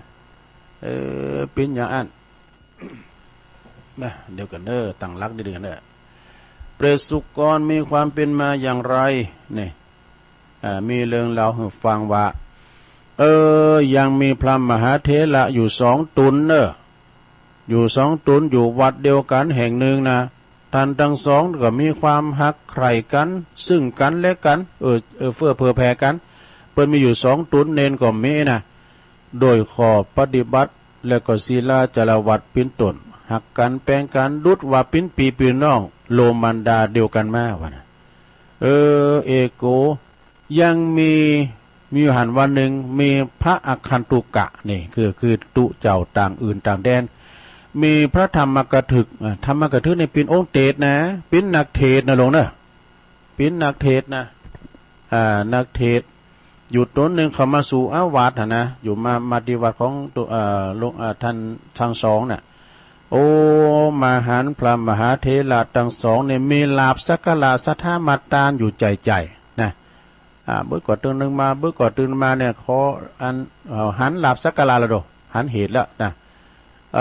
สาธุเจ้าที่เปิ้นปิ้นนั่นธรรมกถึกเป็นนกนักเทศนี่นะก็ครั้นอยู่มานะก็มาหันว่าโอ้ความอิจฉาเนาะใครมาอยู่ด้วยนะขออาศัยอยู่ด้วยก็มาอยู่ด้วยตัวลุงเขาทั้งสองเนี่ยเปิ้นมีเมตตาด้วยอยู่ครั้นอยู่มาเข้าเกิดความอิจฉาเปิ้นนี่อิจฉาเปิ้นโห2 ตนเนี่ยปิ้นโตกังโตบังเขาดูเขาจะต้องยุแยงแต่แข่งโลเขาจะต้องยุโยงน่ะตู้ค้ามตู้เกี่ยวเราขวานตัว มันไปยุแยงเปิ้นนะยังสงให้แตกจากกันในบทเปิ้นมั่งสังขารนั่นนี่นะเปิ้นเรียกว่าทำให้ตู้เจ้านี่มันลุ่งบทเดียวกันเพิ่นพิษพ่อมองใจกันนี่นะเนาะยังสงให้แตกจากกันเนี่ยนะไปยุโยงเปิ้นทำให้พระเถระทั้งสองเนี่ยแตกเล่ากันว่าจากกันไปนั่นเมื่อทันทั้งสองเนี่ยก็จากวัดนั้นไปนะ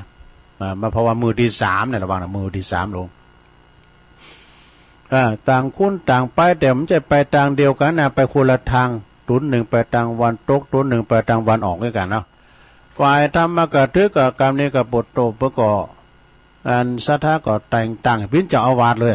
ปิ้นตุลงแล้วกันนี่พุทธเสวยสุกะ มาตัวใดก็เก็บเรียไปกันเนาะเนี่ยความอิจฉาเปิ่นนะส่วนว่าพระเถระทั้งสองหลังจากที่จากกันไปแล้วนะมีหันวันหนึ่งเปิ้นมีปล่อยหลงกันเนาะต่างตุนก็ไปปล่อยหลงไปปักกันที่ในวิหารเปิ้นเหลือนิมนต์ฉันเพลเนอะตุเจ้ามันนิมนต์ฉันเพลในวิหารเนอะตุเจ้า2 ตุนนี่ที่หักกันน่ะที่เปิ้นแตกเล่ากันน่ะไปปักกันในวิหารน่ะโอ้ถามไถ่หากันปิ้นจะฮือพองอย่างอันเอกโอ้เป็นว่าเดี๋ยวนี้เฮาโดนจุโดนหลอกด้วยเนี่ยทำมากระทึกนี่มันใส่ความละผมจะได้ว่าเด้อเนี่ยผมก็ไม่ได้ว่าเลยน่ะปวดโตโดยแรงนึกถึงความลิษยาเนาะทำให้เปิ้นได้ม่างออกกันไปโอ้2 ตุนน่ะจึงปากันปีกมาที่วัดเดิมว่ะปากันไปขับไล่ตุเจ้าธรรมกถึกเสียออกเสียจากนี้อันอาวาสนั่นไล่หนีออกจากวัดเลยว่าหั่นนี่ฝ่ายพระธรรมกถึกคือองค์เตศนะตุเจ้าองค์เตศนั้นหลังจากที่ ทำลายเบญจขันธ์หรือว่ามรณภาพไปแล้วก็ไปบังเกิดในอเวจีมหานรกนี่ยังสงให้แตกจากกันนะลุงเด้อเสวยทุกขเวทนามาจานานประมาณแผ่นดินสูงมา1 โยชน์ว่ะเนาะสูงมาโยชน์หนึ่งนะแล้วมาถึงพระศาสนาของพระพุทธเจ้าของเฮานี่โป้นจากมรณะหกแล้วก็มาบังเกิดเป็นสุกรน่ะสุกรคือหยังหลงสุกรนั้นใช่ก็คือหมาน้อย เพลงมันจะถูกนี่สกรสุกรนั่นก็คือเป็นหมูอ่ะหลงนะเป็นหมูอ่ะเป็นเป็ดสุกรเป็นเป็ดหมูอยู่ที่เขาคิดจะกูดมีร่างกายนี่เป็นมนุษย์นะหลงโตนี่เป็นมนุษย์สูงใหญ่สูง300 เซนวะดูและมีศีรษะนี่เป็นศีรษะสุกร มีหัวเป็นหมูโตเป็นคุณนี่หางขึ้นงอกออกมาทางในปากโอ้หางขึ้นออกทางปากว่ะหางออกทางปากว่ะโอ้มีหมูนอนบอนซอนใสไหลเข่าไหลออกจากปากว่ะฮั่นดูข้างนั้นพระวังคิสะครั้งนั้นพระวังคิสะเถระเจ้าเปิ้นกล่าวสรรเสริญสุภาษิตตีในตีเฉพาะพระพักพระพุทธองค์บุคคลกล่าววาจาอันใดที่บ่เบียดเบียนตนและบ่เบียดเบียนผู้อื่นวาจานั้นชื่อว่าสุภาษิตาวาจาเนี่ยกล่าวดีกล่าวชอบกล่าวเป็นธรรมนะนำมาซึ่งประโยชน์ในจัดนี้แล้วก็จัดหน้าโดยแต่ว่าบุคคลใดที่เตียนมีวาจาอันไม่ยอมเบียดเบียนผู้อื่นนะแต่บุคคลกล่าววาจาอันใดยอมเบียดเบียนหมายความว่าเบียดเบียนผู้อื่นแล้วก็ตนเองนะวาจานั้นชื่อว่าพุทธทุพภาสิตานะวาจากล่าวชั่วกล่าวให้บ่เป็นธรรมที่จะนำมาซึ่งประโยชน์ตนและผู้อื่นและก็ได้ชื่อว่ายังพระสัทธรรมของพระพุทธเจ้านั้นให้เสริมเสลงไปโดยพระพุทธองค์เพิ่นทรงตรัสไว้ว่าเพิ่นตรัสว่าในตัดไว้ในเอกนิกบาตนะว่าดูก่อนภิกษุทั้งหลายภิกษุกล่าวสิ่งที่บัจจัยธรรมว่าเป็นธรรมนะคือหมายความว่าไปเปะเป็นพวกไปกล่าวว่าอันใดเป็นธรรมเดี๋ยวมันใจธรรมเด้อนะแล้วไปกล่าวอันเป็นธรรมว่าอันเป็นธรรมว่าใจธรรมนี่กะว่าอันหมายความว่าสีดำเนี่ยมันจะเด้อมันเป็นสีแดงนะมันปีนกันนะอันนี้เป็นธรรมของพระพุทธเจ้าเนี่ยอันนี้มันใจธรรมนะคือวามใจไปนะดังนี้ก็ยอมมีโตดเนอะเพราะทำพระตถาคตเสริมเสไปนะบ่มีประโยชน์แก่คนทางหลายที่ปฏิบัติเพราะเหตุฉะนั้นภิกษุที่กล่าวบ่เป็นธรรมยอมจะประสบทุกข์ในอบายภูมิทั้ง4สิ้นกาลนานดังที่จะได้แล้วนิทานต่อไปในธรรมว่านะเปิ้นบอกว่ายังมีพระภิกษุทำตุนหนึ่งเนอะชื่อว่ากัปปิละเนี่ยกัปปิละเนี่ยนะเปิ้นเป็นพระหูสูตรเนี่ยเพื่อว่าหูธรรมมันนักพระหูสูตรด้วยนะหูธรรมมันนักหลายหูพระไตรปิฎกแปลแต่หมดมีลาภสักการะมากมายว่าโอ้ยศรัทธาญาติโยมก็ยกยอต่อฝ้ายกันไผก็มาปัดปาดมาตานหมดเพราะว่าเปิ้นเป็นพระหูสูตรเนาะหูธรรมหนักไอ้นะประกอบไปโดยมานะทิฏฐิโอเปิ้นนั้นถือถือโตมานะทิฏฐิครอบงำว่ะนะมาครอบงำคือตัณหามาครอบงำยังพระสัทธรรมหือพินาศนี่คือเตสนาตาลกขนองว่าหั่นบ่ถูกต้องตามพระบาลีตีพระพุทธเจ้าเทศนาแล้วก็สิ่งที่เป็นธรรมกล่าวว่าปัจจัยธรรมนี่นะสิ่งที่ปัจจัยธรรมก็กล่าวว่าเป็นธรรมไม่ว่านะมันปีนก็นะกล่าวว่าจะหยาบจ้าด่าพระภิกษุสามเณรนี่เพราะว่าถือว่าตนนี่เป็นงานผู้หูพระหูสูตรเนาะมีความหูสูงด่าหมดพระเทระเจ้าก็นี่สามเณรก็นี่ด่าหมดว่าด่าพระภิกษุสามเณรเจ้าต่างหลายเป็นอันมากหลายนะ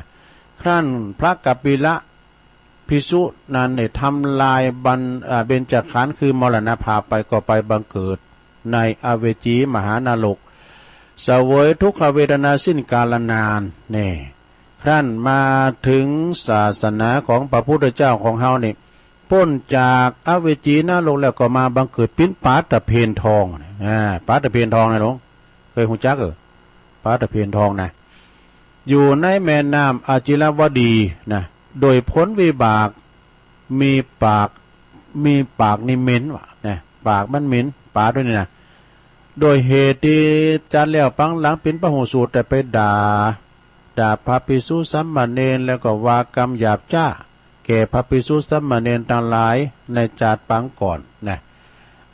ฝ่ายว่าปาบตะเพนทองนั้นนะครั้นทำลายขัน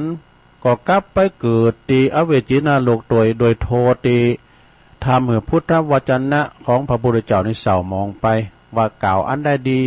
ก็ว่ามันดีกันอันใดเป็นธรรมก็ว่ามันใจธรรมแม่นะประมาณนั้นเพราะฉะนั้น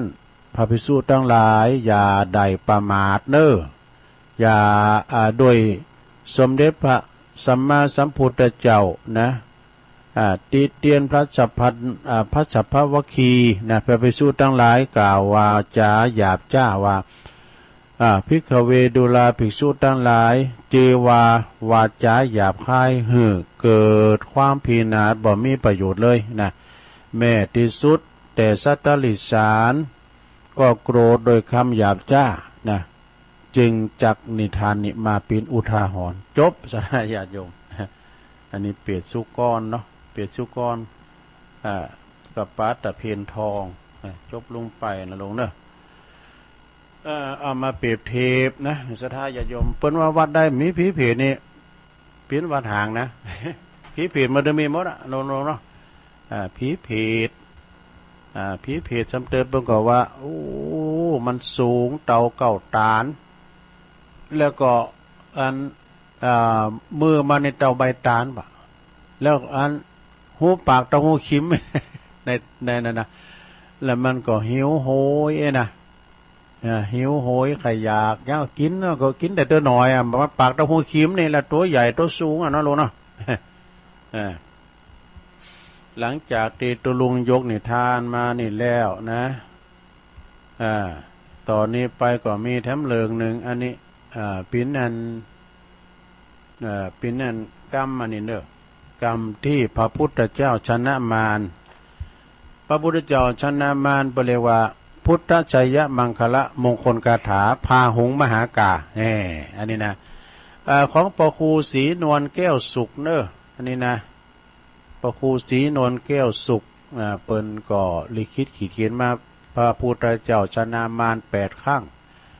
เปิ้นก็มีว่าอย่างอี้นะพุทธชัยมงคลคาถานี่เป็นการปอนแก่ตันสาธุชนทั้งหลายพระพุทธมนต์บทนี้นะเปิ้นว่าพระโบราณอาจารย์เก่าก่อนเนี่ยเปิ้นได้รจนาเล็บเลงเอาชัยชนะของพระพุทธเจ้าที่ทรงมีชัยชนะแก่พวกยักษ์พวกมารมนุษย์มนุษย์สัตตลิสาร สัตเดรัจฉานนะที่มีใจหันพิษใจพานสันดานหยาบกักคละหยาบคายดุร้ายถึง8 ครั้งโดยกันคือครั้งที่1นะ ทรงชนะพญามารพร้อมโดยเสนามารต่างหลายที่มีฤทธิ์เนรมิตแขนได้ถึงปั้นแขนดูแล้วก็มีสัตราอาวุธครบมือดูปั้นแขนแล้วก็ปั้นอาวุธดูขี่จ้างขี่ลีเมขลาโหล่องกันมาขดึกกึกกล่องนะปุตโตมอมาทึดๆเนาะเขามาประจนพระองค์เนาะจะมาลูเอาแตนแก้วบัลลังก์การประกาศเนาะโดยธรรมวิธีนึกถึงนะตานบารมีเนาะปินตุนแล้วก็ชนะไปโดยการตานบารมีนะมีแม่นางธรณีดุปมาปินสักขีพยานนะเปิ้นจะเอาปอนเมื่อใดนะเปิ้นหยาดน้ำแม่ธรณีเปิ้นก็มีปินสักขีพยานนะต่อไปครั้งที่2นี่พ พระพุทธเจ้าชนะมารครั้งที่สองชนะด้วยอะไรนะครั้งที่สองในทรงชนะอาลาวกยักษ์นี่ผู้มีความคักคะแข็งกระด่างตีเข้ามาผลาญตลอดคืนยันลุงว่ะดูเปิ่นมาลบโผลนะไล่กาดยิ่งกว่าพญามารด้วยวิธีคือการฝึกพระองค์โดยดีคือพระพุทธเจ้าใจขันติบารมีปราบมารได้เน่ขันติก็คืออดทนปราบมารได้ต่อไปครั้งที่สามนะทรงชนะช้างนาลาคิรีนะตัว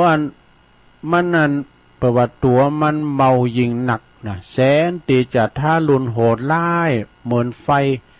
ป่าจักกรดป่าจักกรดของพระอินทร์และก็อัศนีโดยอัศนีบาทโดยวิธีหยังลดน้ำโดยวิธีลดลงน้ำโดยน้ำนะเปิ้นก็เลยว่าเมตตาใจเมตตาบารมีแน่จ้างนาลาคิรีก็ใส่ยบสิโลหลับต่อไปชนะครั้งที่สี่นะทรงชนะองคุลิมานโจรนี่ผู้มีใจทำมินหินนชาตินะเงิดเงอดาบวิ่งไล่ตามพระองค์มาสิ้นหนทางสามโยชน์ดูกาเปิดโยชน์เนี่ยมี16 กิโลลงดูสามโยชน์ดูมันไปถือละโดยพระทัยที่ทรงเพียรพร้อมโดยพระฤทธิ์เนี่ยองคุลิมานก็พระหยุดก่อนพระหยุดก่อนพระหยุดก่อนพระจะรีบจรไปไหนเนี่ยพระพุทธเจ้าก็เราหยุดแล้วแต่เธอที่ยังไม่หยุดเนี่ยเราหยุดกระทำบาปทุกอย่างตอนนั้นนี่พระองค์โจรองคุลิมานก็เลยหยุดในกรรมว่าเราหยุดแล้วท่านที่ยังไม่หยุดกระทำอันนี้ชนะโดยพระฤทธิ์เนี่ยต่อไปชนะข้างที่ห้าเนาะข้างที่ห้าในทรงชนะนางจินจามานวิกานี่อันนี้เป็นพญามารลูกของพญามารนะนางจินจามานวิกานี่ไปกล่าวตูกล่าวว่าจาโจรลายกระทำดุจกับแม่หญิงที่มีคันเนี่ยในทำกลางหมู่ประชาชนพอออกสถาปนอยู่ในวิหารติ๋มนั่นนะโดยวิธีอันงามอันง่างามคือด้วยความสงบพระทัยเนี่ยพระพุทธเจ้าสงบนะตอนนั้นสงบก็เลยชนะได้ต่อไปชนะครั้งที่6นะลงนะทรงชนะสัจจนิครนสัจจการนิครนผู้ที่ละสัจจะทำความจริงเป็นคนที่มีอุดมเป็นมีคนที่เป็นมีเป็นคนมืดมนยิ่งนักเนอะยกตนเองขึ้นเป็นขึ้นเหนือผู้อื่นทรงลุงเรืองโดยแสงประทีปพระพุทธเจ้าก็ชนะโดยปัญญานี่ต่อไปชนะครั้งที่7นะลงเด้อชนะนันโทปันนันนะชนะนันชนะนันโทปันนันทนาคราชนะผู้ที่มีความหู้พิษมีความหู้ตั้งพิษมีฤทธิ์หนักโดยเหือนพุทธนิครนเนี่ยโดยเหือนพุทธชิโนลดคือพระโมคคัลลานะนี่นะเอาไปทรมานคือสิ้นฤทธิ์สิ้นพยศพระโมคคัลลาเนี่ยเป็นมีฤทธิ์มีอำนาจเลยโดยวิธีการแสดงนะอุปเทศนี่แปลว่าอย่างจะครั้งสุดท้ายครั้งที่8แล้วเนอะครั้งที่8ทรงชนะเท้าภกาพรหมเท้าภกาพรหมนี่ผู้มีฤทธิ์ลุงเริงเนอะโดยความบริสุทธิ์ผู้มีมืออันเท้าผู้ชงคือทิฏฐิ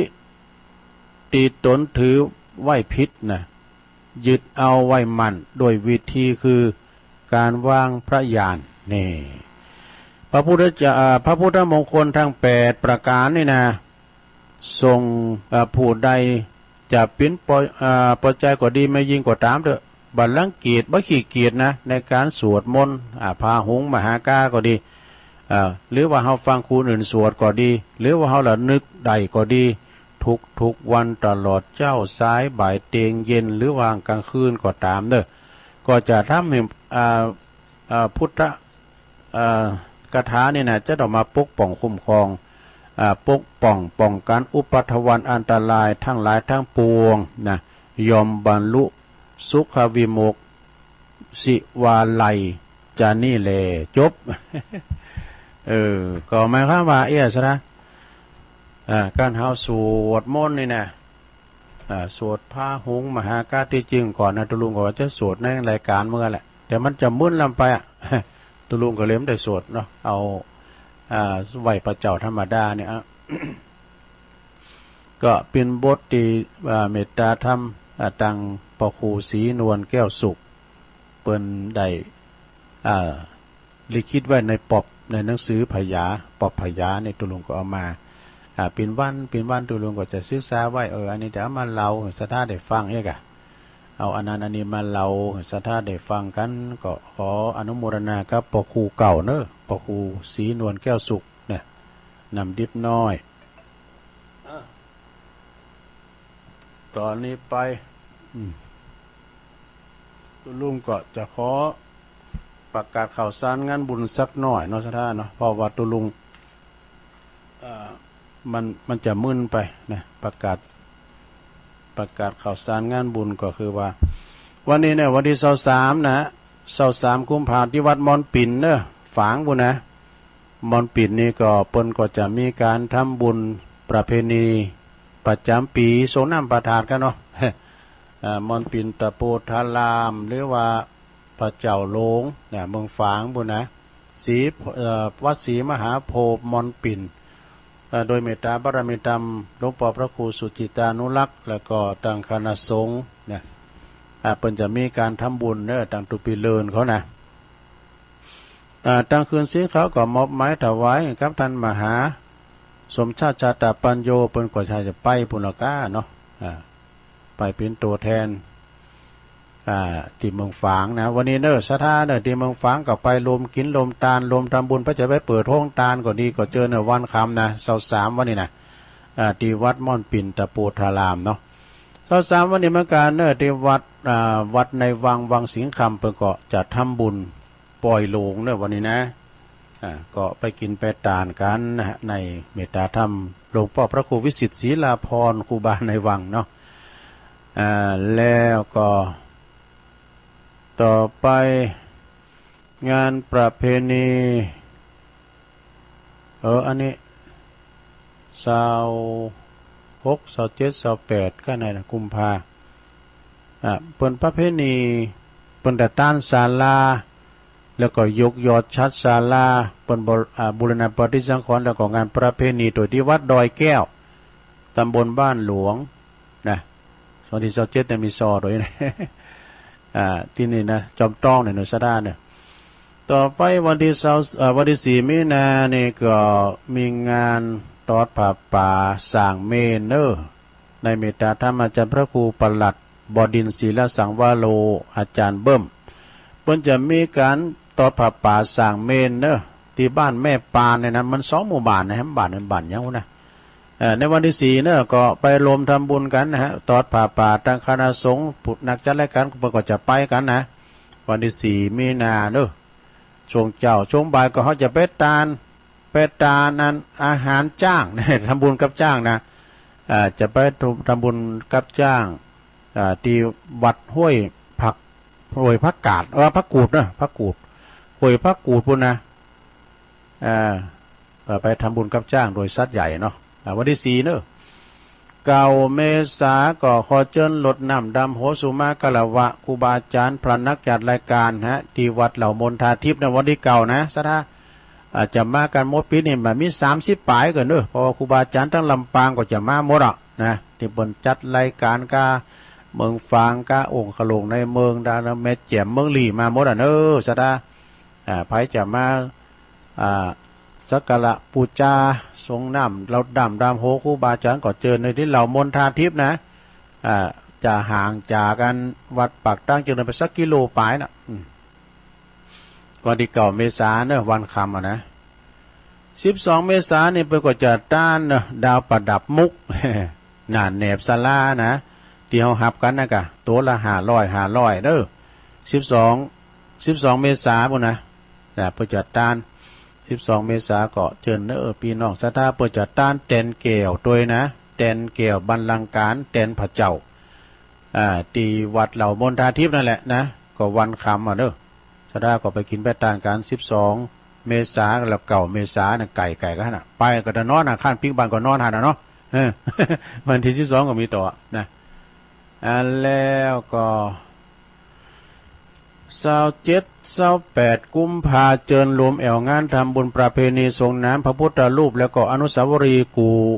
บรรจุอัฐิของครูบาสิงห์แก้ววชิระธรรมโมหรือว่าท่านพระครูศรีหธรรมรัตน์เนอะอดีตเจ้าวัดแพะโป่งตำบลเหล่ายาวนะวัดแพะโป่งตำบลเหล่ายาวเนอะในวันที่27-28นี่นะเปิ้นก็มีเลนด้วยตุปีบอลเนาะแล้วก็ปหลงนิกรคำลือเกียรติครับปนั้นอายรัตนธรรมเจ้านะปนั้นอายวันที่25-26 กุมภาเหมือนกันเนอที่วัดกู่แก้วนาคราชจะมีการทำบุญยกยอดชัดพระธาตุเจดีย์อินแขวนจำลองแล้วก็ตอดผ้าป่าสร้างห้องน้ำด้วยเนอ25-26นะกุมภานี่นะวันที่25ก็ตกแต่งด้านตานวันที่26นะก็เวลา10 โมงก็จะมีการสืบชะตาโลงแบบล้านนาเนาะ10 โมงครึ่งนะก็จะยกยอดชัดบรรจุหัวใจผัดถาดกันต่อไปเชิญไปกินแบตากาเนอร์ที่วัดกู่แก้วนาคราชตำบลน้ำดิบอำเภอป่าซางนะ1-2 เมษายนก็ไม่ลืมเนอะอันนี้ประกาศถึงเปิ้นว่าจัดใหญ่เนาะเปิ้นโทรมาหาตุลุงก่อนตุลุงก็จะไปช่วยงานเปิ้นอยู่1-2 เมษายนเนี่ยไปประการทำบุญแอวงานแล้วก็ส่งน้ำพระธาตุเจดีย์ณวัดสันควงคำวัดสันควงคำตำบลท่าวังพร้าวอำเภอสันปัดตองเนอะในเมตตาบารมีธรรมท่านพระครูสาธรวีรกิจเจ้าคณะตำบลเจ้าคณะตำบลตาวังเปล่าเนาะตุปีการเขานะเปิ้นก็จะมีการส่งน้ำพระธาตุเจดีย์นะโอ้เจดีย์เปิ้นงามวิหารก็งามซะนะแล้วก็วันที่1เนี่ยเป็นวันดาเนอะแล้ววันที่2ก็ส่งน้ำตลอดวันเนอะวันนั้นก็มีกลางวันนี่จะมีซอของอุทัยหนองปลามันทวัดเมืองเถินปุดตู้อันนี้แหละดับแนวหนานะฮะว่าเอาน้อยๆว่ะตุปิกานะยอมเยาะอะไรมันก็จัดบ่ใหญ่นะไอ้ดอกซอวันคามอุทัยหนองปลามันแล้วก็ทวัดเมืองเถินทีมงานก็เบิ่นน่ะกลางคืนคือมีลำวงย้อนยุคชูแมกเกอร์กันนะดูไปพอกันเนอะที่วัดสันควงคำตุลุงก็ไป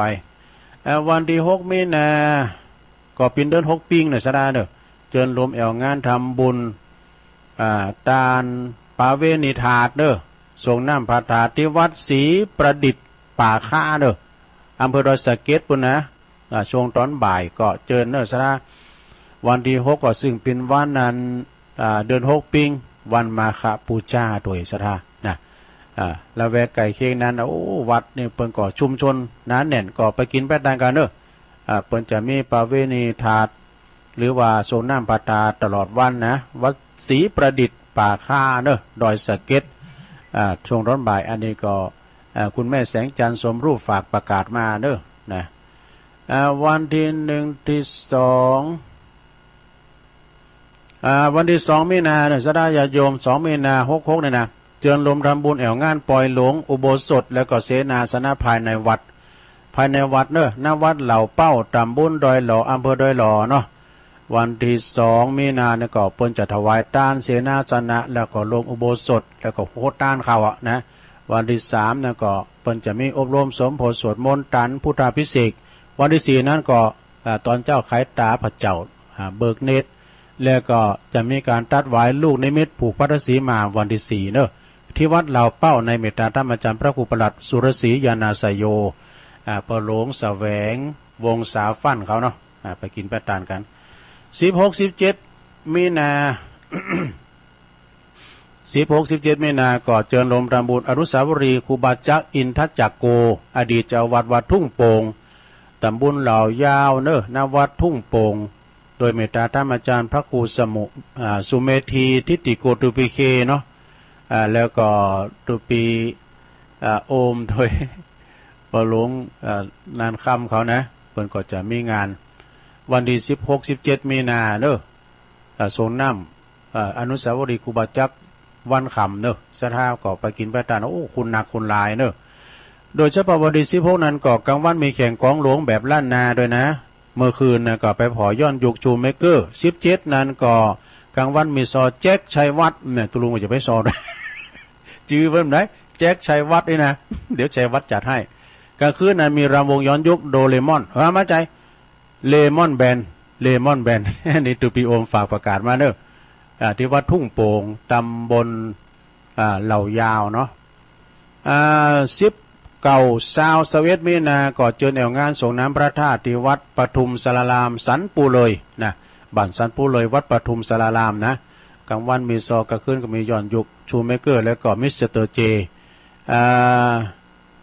ในเมตตาท่านอาจารย์พระอาจารย์สีขอนจิตตสังวโรเจ้าวาดตุปี1เนี่ยฝากประกาศมานะเอางานต่อไปสดาฟังงานที่ที่มันโมนนะสดามึงฟังก็มีนี่วันที่5 ที่ 6 มีนาเนี่ยเจริญลมทำบุญแอวงานประเพณีส่งน้ำพระธาตุและอนุสาวรีย์ครูบาอุ่นเฮือนแล้วก็ไหวสา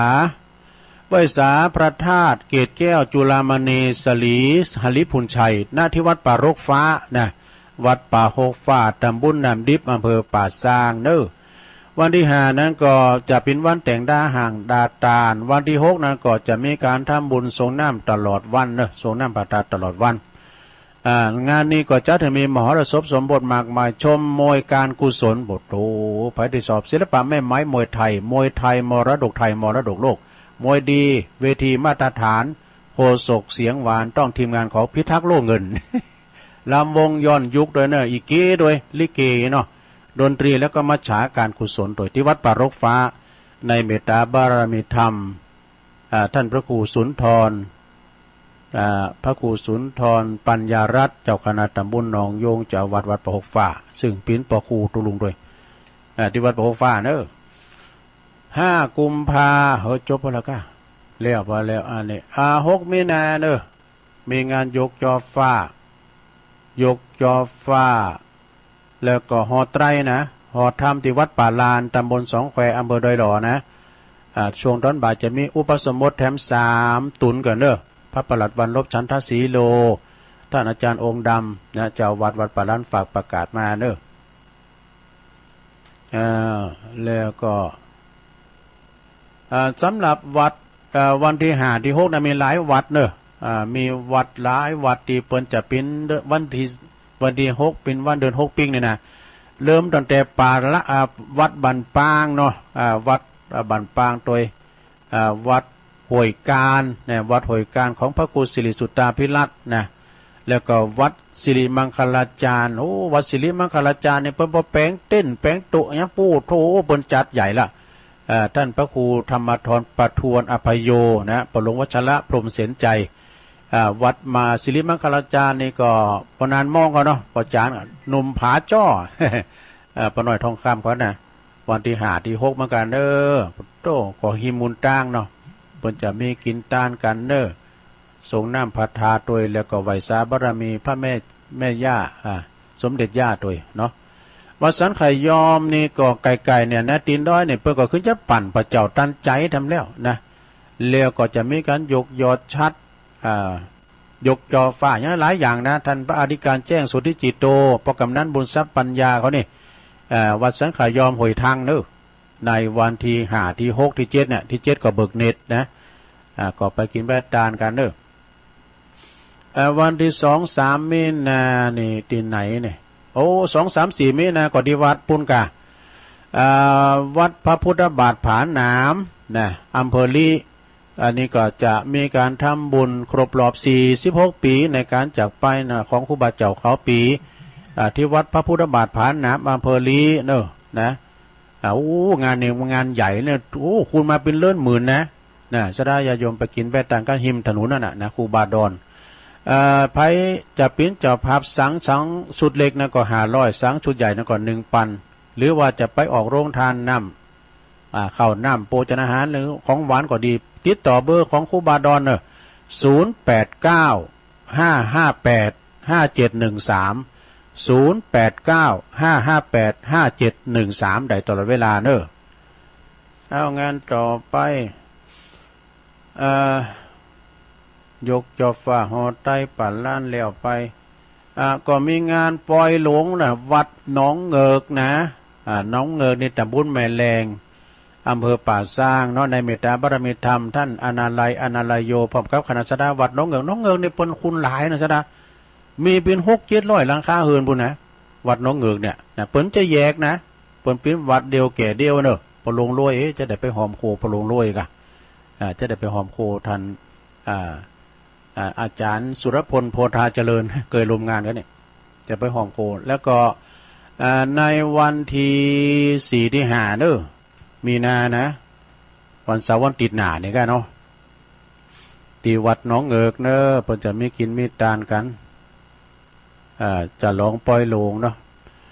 ต่อไปงานต่อไปวันที่เก่าแล้วก็ถึง13มีนาปุณนะเก่าถึง13มีนานี่ก็เจิญรวมทำบุญออกเมนพระราชทานเพลิงศพ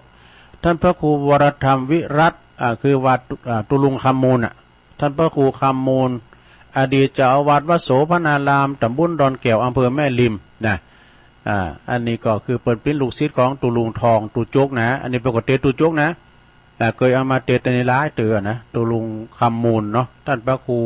วรธรรมวิรัตนะแล้วก็พระจะพิ้นจะภาพสังนี่100สังกันเนอะแต่ตัวสังเนี่ยก็จุดละ 1,000 บาทนะตัวสังนะแล้วก็ยอดสังเนี่ยก็จุดละ 2,000 บาท100ชุดเนอะภัตตาหารเพี้ยนลงทานน้ำดื่มน้ำปานะตามจิตศรัทธาเนอะ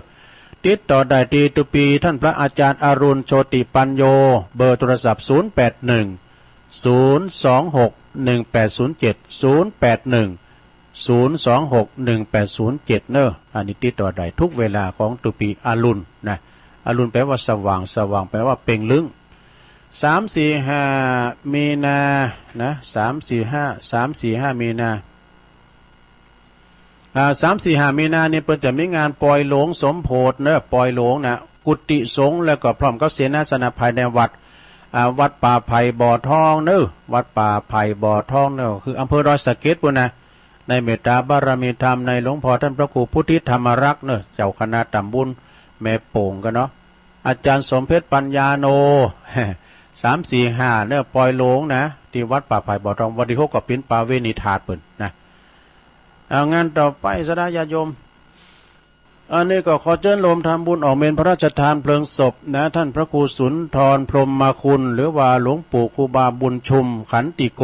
อายุเปิ่นได้85พรรษา75นะเนาะ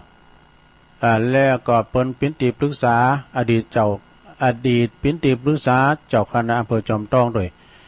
ในระหว่างวันที่23ถึง26เนอะ23 24 25 26มีนานี่นะ23ถึง26เนอะที่วัดน้ำตกแม่กลางอำเภอจอมทองเนอะวัดน้ำตกแม่กลางอำเภอจอมทองเปิ้นเป็นเจ้าคณะอำเภอเก่าเนอะอันนี้นะวัดน้ำตกแม่กลางเปิ้นก็จะได้ออกเป็นพระราชทาน23ถึง26มีนาเนอะเอางานต่อไป16-17มีนาอันนี้ประกาศไปละวัดทุ่งโป่ง12-13กุมภาก็แล้วไปละบ้านกลาง23กุมภานี่แล้วไปตุ้มได้เลงมาเนาะ4-5มีนา4-5มีนานี่ปล่อยหลวงวัดทุ่งท้อเนอะปล่อยหลวงสมโภชงานวัดทุ่งท้อตำบลสองแควอำเภอดอยหล่อเนอะในเมตตาบารมีธรรมอาจารย์พระครูปัญญาพิสุทธิ์เจ้าคณะตำบลสองแควและเปิ้นดำรงตำแหน่งเป็นเลขาเจ้าคณะอำเภอดอยหล่อด้วยนะเจ้าวัดทุ่งท้อ4-5มีนาเนี่ยวัดประหลวงนานก็อาคมเตจนาที่เปิ้นจัดรายการเพลงตอนเตียงคืนในวันที่4ที่5เสาร์หน้านี่กะนะเสาร์ติดหน้าเนี่ยแล้วงานต่อไปทำงานนึงหลงทำงานหนึ่งอันนี้ก็ที่วัดสังขยอมก็ประกาศไปแล้วเนาะสังขยอมวัดบ้านปางนี่รายละเอียดมันมีเหมือนกันนะตุนพึ่งก่อนเนาะวัดตุนพึ่งตำบลหนองหล่องนี่เปิดจะมีปล่อยโลงเด้อปล่อยโลงอย่างเงี้ยล้ำเหลือโตมีหลายอย่างเด้อเปิดจะมีการทำบุญจัดหลงเสนาสนะปล่อยโลงภายในวัดมีปล่อยโลงศาลาเก่าห้องปล่อยโลงศาลาบาทศาลาไม้สักทองหอฉันห้องน้ำแล้วก็กูอัฐิคูบาตัวนะแล้วก็กำแพงวัดตัวดู วัดตุนพึงตำบลหนองหลองอำเภอเวียงหนองหลองนะ17 18 19มีนาเด้อ17 18 19มีนานี่นะเดือนหน้านี่นะก็พากันไปลมกินลมทานกันในเมตตาบารมีธรรมอาจารย์ท่านพระมหาธีรพันธ์ธีรกิติอาจารย์มหาเบียวปท9เจ้าคณะตำบลหนองหลองเด้อเจ้าวัดตุนพึงนะตีวัดตุนพึงนะตุลุงก็ไปแล้วก็อันนี้น้องมาจับโอ้นี่อ่านตามมันใบในมูลหลวงพ่อเนาะตุลุงแต้มได้ไปแล้วที่อ่านมาเนี่ยมันจะได้ไปสักดีนะไปเป็นทีมแล้วนะ กดตุลุงมันได้อยู่ได้ย่างไอ้นะเพิ่นฝากประกาศได้ลงเอ้ยแต่ไปกดตี2 ตีเนี่ยตุนพึงเนี่ยนะก็วันที่17เนื้องานวัดหนองมัดจับตำบลแม่แฝกอำเภอสันทรายจังหวัดเชียงใหม่เพิ่นจะมีการทำบุญเจริญพระพุทธมนต์สืบชะตารับทายทานในงานฉลองตราตั้งเจ้าคณะตำบลแม่แฝกเขต1เนอะในเมตตาบารมีธรรมอาจารย์หลวงพ่อท่านพระครูสุจิตเมธวัฒน์นะสุจิตเมธวัฒน์นะเพิ่นเป็นเจ้าคณะตำบลวันที่17เด้อ17 มีนาพระจะไปออกห้องตาลก็ดีนะก็ไปกันได้นะแฮมงานหนึ่งอันนี้วันนี้12 เมษายนเนี่ยอันนี้ก็ที่ลืมบ้านใดก็วันกตัญญูนะที่วัดใหม่หนองหอยตำบลสันติสุขอำเภอดอยหล่อซึ่งเพิ่นจะมีงานไหวสาบารมีเนาะไหวสาบารมีกตัญญูวันคล้ายวันมรณภาพของท่านพระครูวรวุฒิคุณหรือว่าหลวงปู่อินโทวัดใหม่หนองหอยตำบลสันติสุขในวันที่12 เมษายนเนี่ยก็เวลาก็9 โมงครึ่งเป็นต้นไปนะในเมตตาบารมีธรรมคณะศิษยานุศิษย์ทั้งหลายโดยเมตตาธรรมอาจารย์พระครูสังวรยติกิจนะเจ้าอาวาสฝากประกาศมาวัดบ้านปางก็ประกาศไปแล้วรายละเอียดเป็นมีนะรายละเอียดเป็นมีก็อันนี้ก็คือเป็นงานบุญต่างหลายติดตุลุงได้น้อมนำมาประกาศถึงครูบาอาจารย์สดาเนอะก็จำมึนไปหน่อยเดียวก็ศรัทธาญาติโยมทั้งหลายวันผูกตุลุงก็ยอมเหยาะให้หน่อย เด็กก็เก่งเก่งใจสถานีเป็นเหมือนกันนะตักทั้งหลายก็แม่สีดาจากเวียงป่าเป้าเนอกลุ่มขึ้นสีขาว140โดยชมรมสกาย82แม่จงดีเชื้อกันทาเมืองฝางเนอะนะแม่สีโนนสีจมเขากันเนี่ยไปเขียนมานี่คุณแม่กันดาสีเนตรอันนี้ก็จากหางดงฟังเพลงบักเก่าก็เพราะดีแม่ครูทองคำที่วงคำโดยเนาะจากเสาหินสีโบบานปุณดอยติปุณนะแม่หลวงสายฝนจันกุลนะจากน้องผ่าขาวเนอะนิกรชัยน้อยไหวสาบารมีธรรมนิกรชัยน้อยก็อยู่น้องหลองนะนวลนิชชาวชาติแม่แดงอัมพรจากเต้นดอกไม้จอมต้องโดยโยมจากปูนบกก้างสันกำแพงโดยนะแม่คุณแม่ศิรินทิพย์บุญเลิศโดยเนอจากกทมแม่พลอยมณีจากป่าห้าก็ปุ่นตำบลเมืองจีเนาะประยงประยงก็โยมแม่ครูเกษณีโดยนะแล้วก็โยมจุพินหอมมาลาปีน้อยจากแม่หยวกเนาะในเมืองเนาะฟังอยู่นะแล้วก็แม่น้องโดยแม่เดือนเพ็ญทิมวางจากน้องหาน้ำบ่อหลงฟังอยู่เนอะนะแม่ทิมป่าแดดฟังอยู่เจ้าสุดทันโอ้ลือโลงเนอะปีไอ้ใจหัวเขาฟังอยู่เนอะตุปีแหนน เปิดเขียนมาอีนี่สุดทันนี่นะจือเปิดแต่สุดทันเขาห้องลือโลงปีไอ้ใจหัวก็เดี๋ยวโทรมาเนอะบรรจงการเท่าวงปีไอ้ใจหัวทำทานหนึ่งนำดิบเนอะเจ้าอธิการวิชาสุจินโนวัดป่าตานนะวัดป่าตานตำบลมงน้อยเจ้าคณะตำบลโดยนะเอิญใบตังพระครูสุทัศน์การทวังพระครูเก่าอันนี้เป็นพินมัคคณายกป่าตานด้วยเนาะไอ้พงบันแซมเขาด้วยเนอะสุทัศน์ดีมูลอันนี้แม่สุทัศน์นี่อยู่น้องอยู่แสนพรมทุ่งปี ไม่ว่างเนาะแล้วก็ในเมตตาธรรมอาจารย์พระครูอภิวัฒนวิกรมโดยจบสนาญาโยมอันนี้นะตักตังลายกันก็แล้วไปตอนนี้ไปก็จะเปลี่ยนบรรยากาศก็จะว่างสายหน้าไม้แล้วเนอะสถาเนอะไปโทรมาก็โทรมาเนอะตัวลุงก็จะเป็นกำลังใจกับศรัทธาญาติโยมดังหลายเนาะพุกก็มาอยู่ช่วงนี้ไม่ได้ไปไหนนะช่วงนี้ก็อยู่กับวัดกับว่าได้เฝ้าวัดเฝ้าวัดเฝ้าวากันเนาะไม่ได้ไปทางใดเจริญปอน เจ้ากราบหน่อยครับเจ้าไม่หน่อยกัดนัดเจ้า ก็จะมาอู่เลิงข่าว40ข่าวก่อนต่อนะเจ้าเนาะพอยังลือจะร้องน้องเลิกอยู่นะเจ้าตามกาละของการข่าว40ข่าวก่อนก็คือการทำมหาจากเดินเป็ดวิ่งจะร้องสมโภชฝึกดีนะเจ้าเนาะ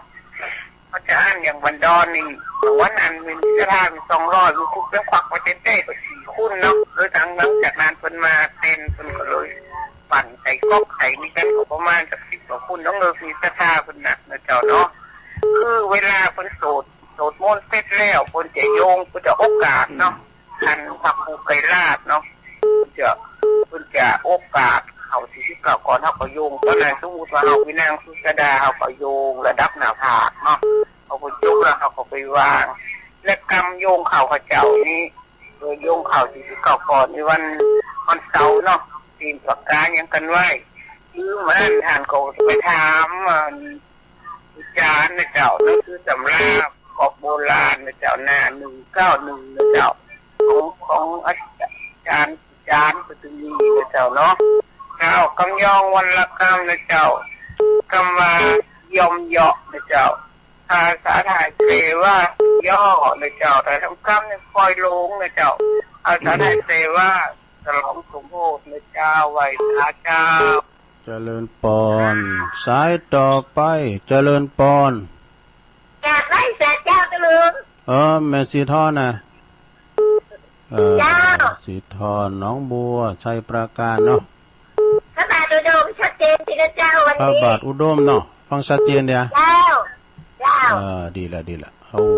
อนุโมทนาเนอะเจ้าไว้สาเจ้าชัยประการมา1สายละนะสามโมงฟังเหรอเจริญปอนภาษาเจ้าตุลุงแม่ทิมปาเดชเจ้าฟังกับเจ้าละได้ตึงเก่งได้ตึงไหว้พระแต่ตุลุงเจ้าปาเดชดอนชัยพุกก็ไม่อยู่พุกก็ฟังแถมเนาะขอบคุณแม่ทิมเด้อเจ้าไหว้สาบุญเจ้ารักษาอนุโมทนา0899555656เจริญปอนไหว้สาตุลุงวันนี้ฟังเนอะจิตปิดเลยคุณเฒ่าโบก้างเจ้าบุญรักษาเนอที่มีเช็คไปดูเนอเจริญปอนสันกำแพงเนาะเจริญปอนกับนมัสการไหว้สาครับวันนี้ว่างอยู่วัดเนาะครับพักผ่อนในห้องนี่แต่งานสปะงานกับลุงยองผ่านมาหมดเนาะเก่าเปิ้นได้หรอเอาเป็นอย่างได้บุญดูได้บุญหมูน้ำไม่ปากนะไม่หาน้ำปากไม่ได้กี่เข้าอ่ะนั่นน่ะเพจหมูอ่ะเพจสุกรแปลก็คือเพจเนาะมันเนี่ยอย่างเหมือนเพื่อนตัวสูงตัวใหญ่กินได้เห็นน้อยที่หิวยิ้มใจนะลุงเนาะขวดเนอะไปเป็นเผ็ดเป็นผีนะหูคอต่อหูเข็มกินนั่งเต็มปากเต็มคำเนาะสูงใหญ่กันเนี่ยอาในหูสมาร์ทเลยหนุ่มข้าเนาะลงตรงจริงวงจ้างมันอะวันตำขาน่ะโทษเป็นทรมานเป็นทุกข์มันเป็นเผ็ดเป็นผีของอะไรอยู่ดีกินดีเขาวัดเขาวาดเนอต่อจะโดนทั้งหลายจะไปด่าจีตีพักนะตุลุงเนาะแจ๊กอะมั่งเจดีตักไม้สลีมหาโพดาจีตีพามติพระติสงมันคนละเรื่องละเนาะปากคือสำรวมใจคือสำรวมนะตุลุงเนาะถูกต้องเลยครับไหว้สาเรื่องความไหว้สาครับไหว้สาหลวงพ่อมานิทธาวโรนะเจริญปอนไหว้สาเจ้าตุลุงชัยวัฒน์แม่อุ้ยอินไหว้สาเจ้าความตุลุงแต่หมดเจ้าว่าเจ้าแม่สาบสะเมิงนะพวกนี้ดีใจไปอุ้ยดีใจขนาดประควรจุดแต่นี่รักจะมาปล่อยลงพักหน่อยแล้วก็จะมาแวะหาแม่อุ้ยเจ้าขอบคุณหลายๆเป็นมาไหว้สาเจ้าพี่กำลังใจตุลุงอยู่เนอะเจ้า0899555656เจริญปอนแม่สาเจ้าตุลุงแม่สาวรักเจ้าอันนี้แม่ของอานนท์นะเจ้าฟังตุลุงอยู่นะเจ้าดีครับเจ้าแม่สาเจ้าตุลุงเจริญปอนอันนี้ปุ่นใจประการเนอะแม่ทะลบเนาะเจริญปอน ราบนมัสการครับลุงไอ้พงประสร้างนะ โอ้ ครับผม ไอ้พงปัสสร้างมาแล้ว ครับฟังอยู่เนื้อตุลุงฟังอยู่นะครับ โอ้ดีเลยกะฟังโทรมาแจมของเอ้ก็ดีกะนะครับ ผมครับผมมันตีกับโทรเนี่ยนะครับ น่ะมันติดอยากได้ ครับที่กำลังใจตุลุงนะครับผม ขอบคุณไอ้พงหนักๆเด้อ ไว้นะครับ สาอันนี้เป็นทีมงานทำมาขายเครียดดูนะไอ้พงบันแซมไอ้พงปัสสร้างเนาะเจริญปอน เอาไม่ใช่เจ้าตัวลุงฟังตัวลุงเจ้าแล้วเนอะ โอ้อุ้ยสาวคุ้มตะวันเนาะ เอาปอนเอาไปผักแล้วตัวลุงจนจบ เออ เราได้ปอน2 หลอด 3 หลอดแล้วนี่ น่าก็ได้ปอนไรต่อ รู้ใจให้ตัวลุงเนอะ ยินดีกับอุ้ยสาวคุ้มตะวันเด้อ เจ้าไว้เกิด โตโอ้เพิ่นก็ฟังกันนะสถานะเพิ่นก็ฟังกันหลายอำเภอเจริญปอน เจ้าแขกไว้สาเจ้าตุลุงวันนี้ก็มีบุญแห่งวันเด้อตื่นขึ้นมาก็ได้ยินเสียงน้ำเสียงธรรมจากตุลุงเด้อฟังทั้งเพลงนั้นมาเด้อได้ไหวพระฟังธรรมจากตุลุงเด้อแม่สุกแก้วศิลาพรสิทธิ์เตี้ยบ้านโฮงละปูนเด้อเจ้า โอ้ยินดีกับแม่สุกแก้วหลายๆเด้อ โอ้ตั้งสี่ สีสันเหมืองแถม สี่สันเหมือง แถมอ่า โอ้ ยินดี ฟัง เด้อ กันทุกหลังคาเด้อตุลุ ขอบ ง คุณหลายๆฟังกุตุนกุองค์นะเด้อ เจ้าฟังกุศลกุองค์ตึงเจ้าตึงแรงเจ้า จะเจริญปอน จากว่าจะได้ตัวรู้สาธุสาธุ เอิ้นไปทางขจรพอใจน่ะฟังอยู่ขจรพอใจแม่บัวคำเขาก็เนี่ยนะเจริญปอน แม่สการเจ้าแม่ฟังอยู่นะเจ้า ดังกอยไปหน่อยนะแม่สุกแก้วอะ เจ้า แม่สุกแก้วสีโพธารามเนาะ เจ้าฟังต้องมาเพลงมาแล้วเจ้า เทศกันมาเลยนิสารปีนเจ้าเวงน้องหลองเจ้าบันหุงกันเนาะ เจ้า ชัดเจนเลยเนาะแม่เนาะ ชัดเจนเจ้า บุญรักษาเนอ เจ้า อนุโมทนา แม่สการ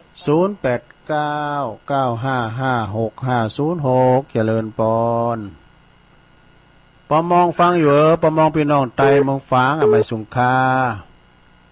เจริญปอนติดแล้วเนอะฮัลโหลติดแล้วตอนนั้นอายเนาะ มีคนนั้นป๋าปูทาวันเอง ตอนนั้นป้า ชัดเจนดีเนาะ ตอนนั้นป้าอยู่บ้านไหนเหรอ นั้นป๋าปูทาบันทีโดนเอง โอ้ โปรทาอีก ครับ โอ้โปรทาทางเขาก็มีเราดูไม่จะไรแล้วโปรทาบันดอยเวงอะ ชัดเจนดีตุลุง ดอยเวงบัตรทีบุญได้ ฟังถึงวันกันเนี่ยปอนปอนนั้นป๋าวันนั้นก็โทรมากำเนาะ นั่นก็โทรทำกันลืมหมด พวกก็มาอยู่ ไปย่างกันง่ายๆเด้อลุงเด้อ น่ากะ ในการนี้มันตอนรับคุณนอนรับไปเจ๊ โอ้แม่น่ะขวัญใจคุณนอนบัดรับนะ ฟังกันไปเด้อดาวตุลุงก่อนที่นอนแล้วก็ตื่นมาก่อนเพื่อนนึงไข่ลูกอ่ะย่านโหยินดีกับปอนั้นปลาหลายๆเด้อ ครับ โอ้ดีละตรงนั้นปลาโปธาอยู่ด้อยเวงนะบันทีป่ะน่ะบ้านของลือหลงว่ะเจริญปอน ไปซาเจ้าฟังอยู่เด้อ แม่เย็นนะ เจ้า แม่เย็นปินตาอุ่นตัวแทนพี่น้องร้องเคอกวาวมาแล้ว เจ้าไปซาเจ้า ชัดเจนเลยเนาะแม่เนาะวันนั้นก็คุณจะลายแค่เพิ่นรอพระเจ้าอ่ะ โอ้แม่คนร้ายที่แตกแต่โดนตะมนจะคุก ทหารดู คุณน้า คุณร้ายเนาะ เจ้า ยินดีนะแม่เด้อ เจ้า สาธุแม่บุญแม่เย็นปินตาอุ่นร้องเคอกวาวเจริญปอน ไว้สาครับ โอ้ประเสริฐนะครับ ประเสริฐมาแล้วอยู่แก้วเพิ่นมีงานนะเพิ่นมาแปลงหมดแล้วเนี่ย ฮะ ตั้งเต้นหมดแล้วรู้วัดวัดสิริ ครับวันที่6นะกะ พนักงานวันเพิ่นแปลงเต้นเนี่ยโอ้กายไปหันว่าน่ะ ก็วันนี้เขาไม่นนจะไปฝังนะกะจะเตรียมตัวประเดี๋ยวนี้ ไปพวกก็วันที่23เดือนเมืองฟ้ามอนปิ่นกะ ข้าวบนปีนวันนี้ โอ้ นะกะ ไปกันหลายอันพระครูก็ไปกันหาได้ ก็อันนั้นก็ไปยันไปโดยมุมวัดมณฑาน่ะอ๋ออันตุปีวันใหม่เขาไปเนาะครับที่วันใหม่ก็ไปรถส่งสำคัญเนี่ยกะพวกหลงโตเขาเนี่ยโอ้ดีกะไม่ก็จะไปแล้วพระเศษไปแล้วเขาไปคนไปเอาวันปุ่นวันที่เก่าพวกพุทธมาหลวงพ่อใหญ่พุทธมามึงฝังอย่างว่าวันที่9และวันที่12เนาะไม่ละยินดีกับประเสริฐหลายๆเด้อครับภาษาครับตุเอาเอตอีก่อนเนาะสถาได้14สายก็พอดีละก็มีแม่น้อยกัดนัดเนอร์แม่สีทอนหนองบัวชัยปราการแม่ทิมป่าเดชนะแล้วก็คุณเฒ่าบกก้างหลวงพ่อมานิถาวโรสำนักสงฆ์หอมบุญป่าแม่แดงรอสเกตเดอร์อุ้ยอินแม่สาบเสมิงนะแม่สวรรลักษ์ชัยปราการไอพงบันแซมบันป่าสร้างเด้อแล้วก็อุ้ยสาวคุ้มตะวันแม่สุกแก้วศรีลาพรแม่สุกแก้วศรีลาพรแล้วก็ติดตามมาด้วยแม่สุกแก้วเหมือนกันศรีโพธารามในปีกำนองแล้วก็ปนั้นป๋าโพธาเนอร์ดอยเวงบันทีพุนะปนั้นป๋าแล้วก็แม่บุญเย็นปินตาอุ่นหล่องเคอขวาวปอเศษอยู่แก้วอันนี้ได้อยู่14สายก็พอดีเนอไผได้โทมเต้นผู้ก็เอาใหม่เนาะผู้ก็ยังมาอยู่ก็ขออนุโมทนาเด้อในสายบุญสายกุศลด้วยการตัวลุงวาวพิษว่าถูกอันใดก็ดีขอสุมาอภัยโดยหรือว่าประกาศจือเป็นพิษไปกาจันได้กาไอ้เนี่ยขออภัยกับปีกำนองศรัทธาโดยเด้อขอบคุณสถานีกูคืนโดยขอบคุณดังปีน้องศรัทธาที่ฟังกันโดยขวัญใจคุณเฒ่าที่ปุนอนบรรลับผู้ปักกันหมายน่ะจูดีมีใจเหมือนกันจุโกจุดตานจัตตาโลธรรมาวัฏันติอายุวันโนสุขังปะลาง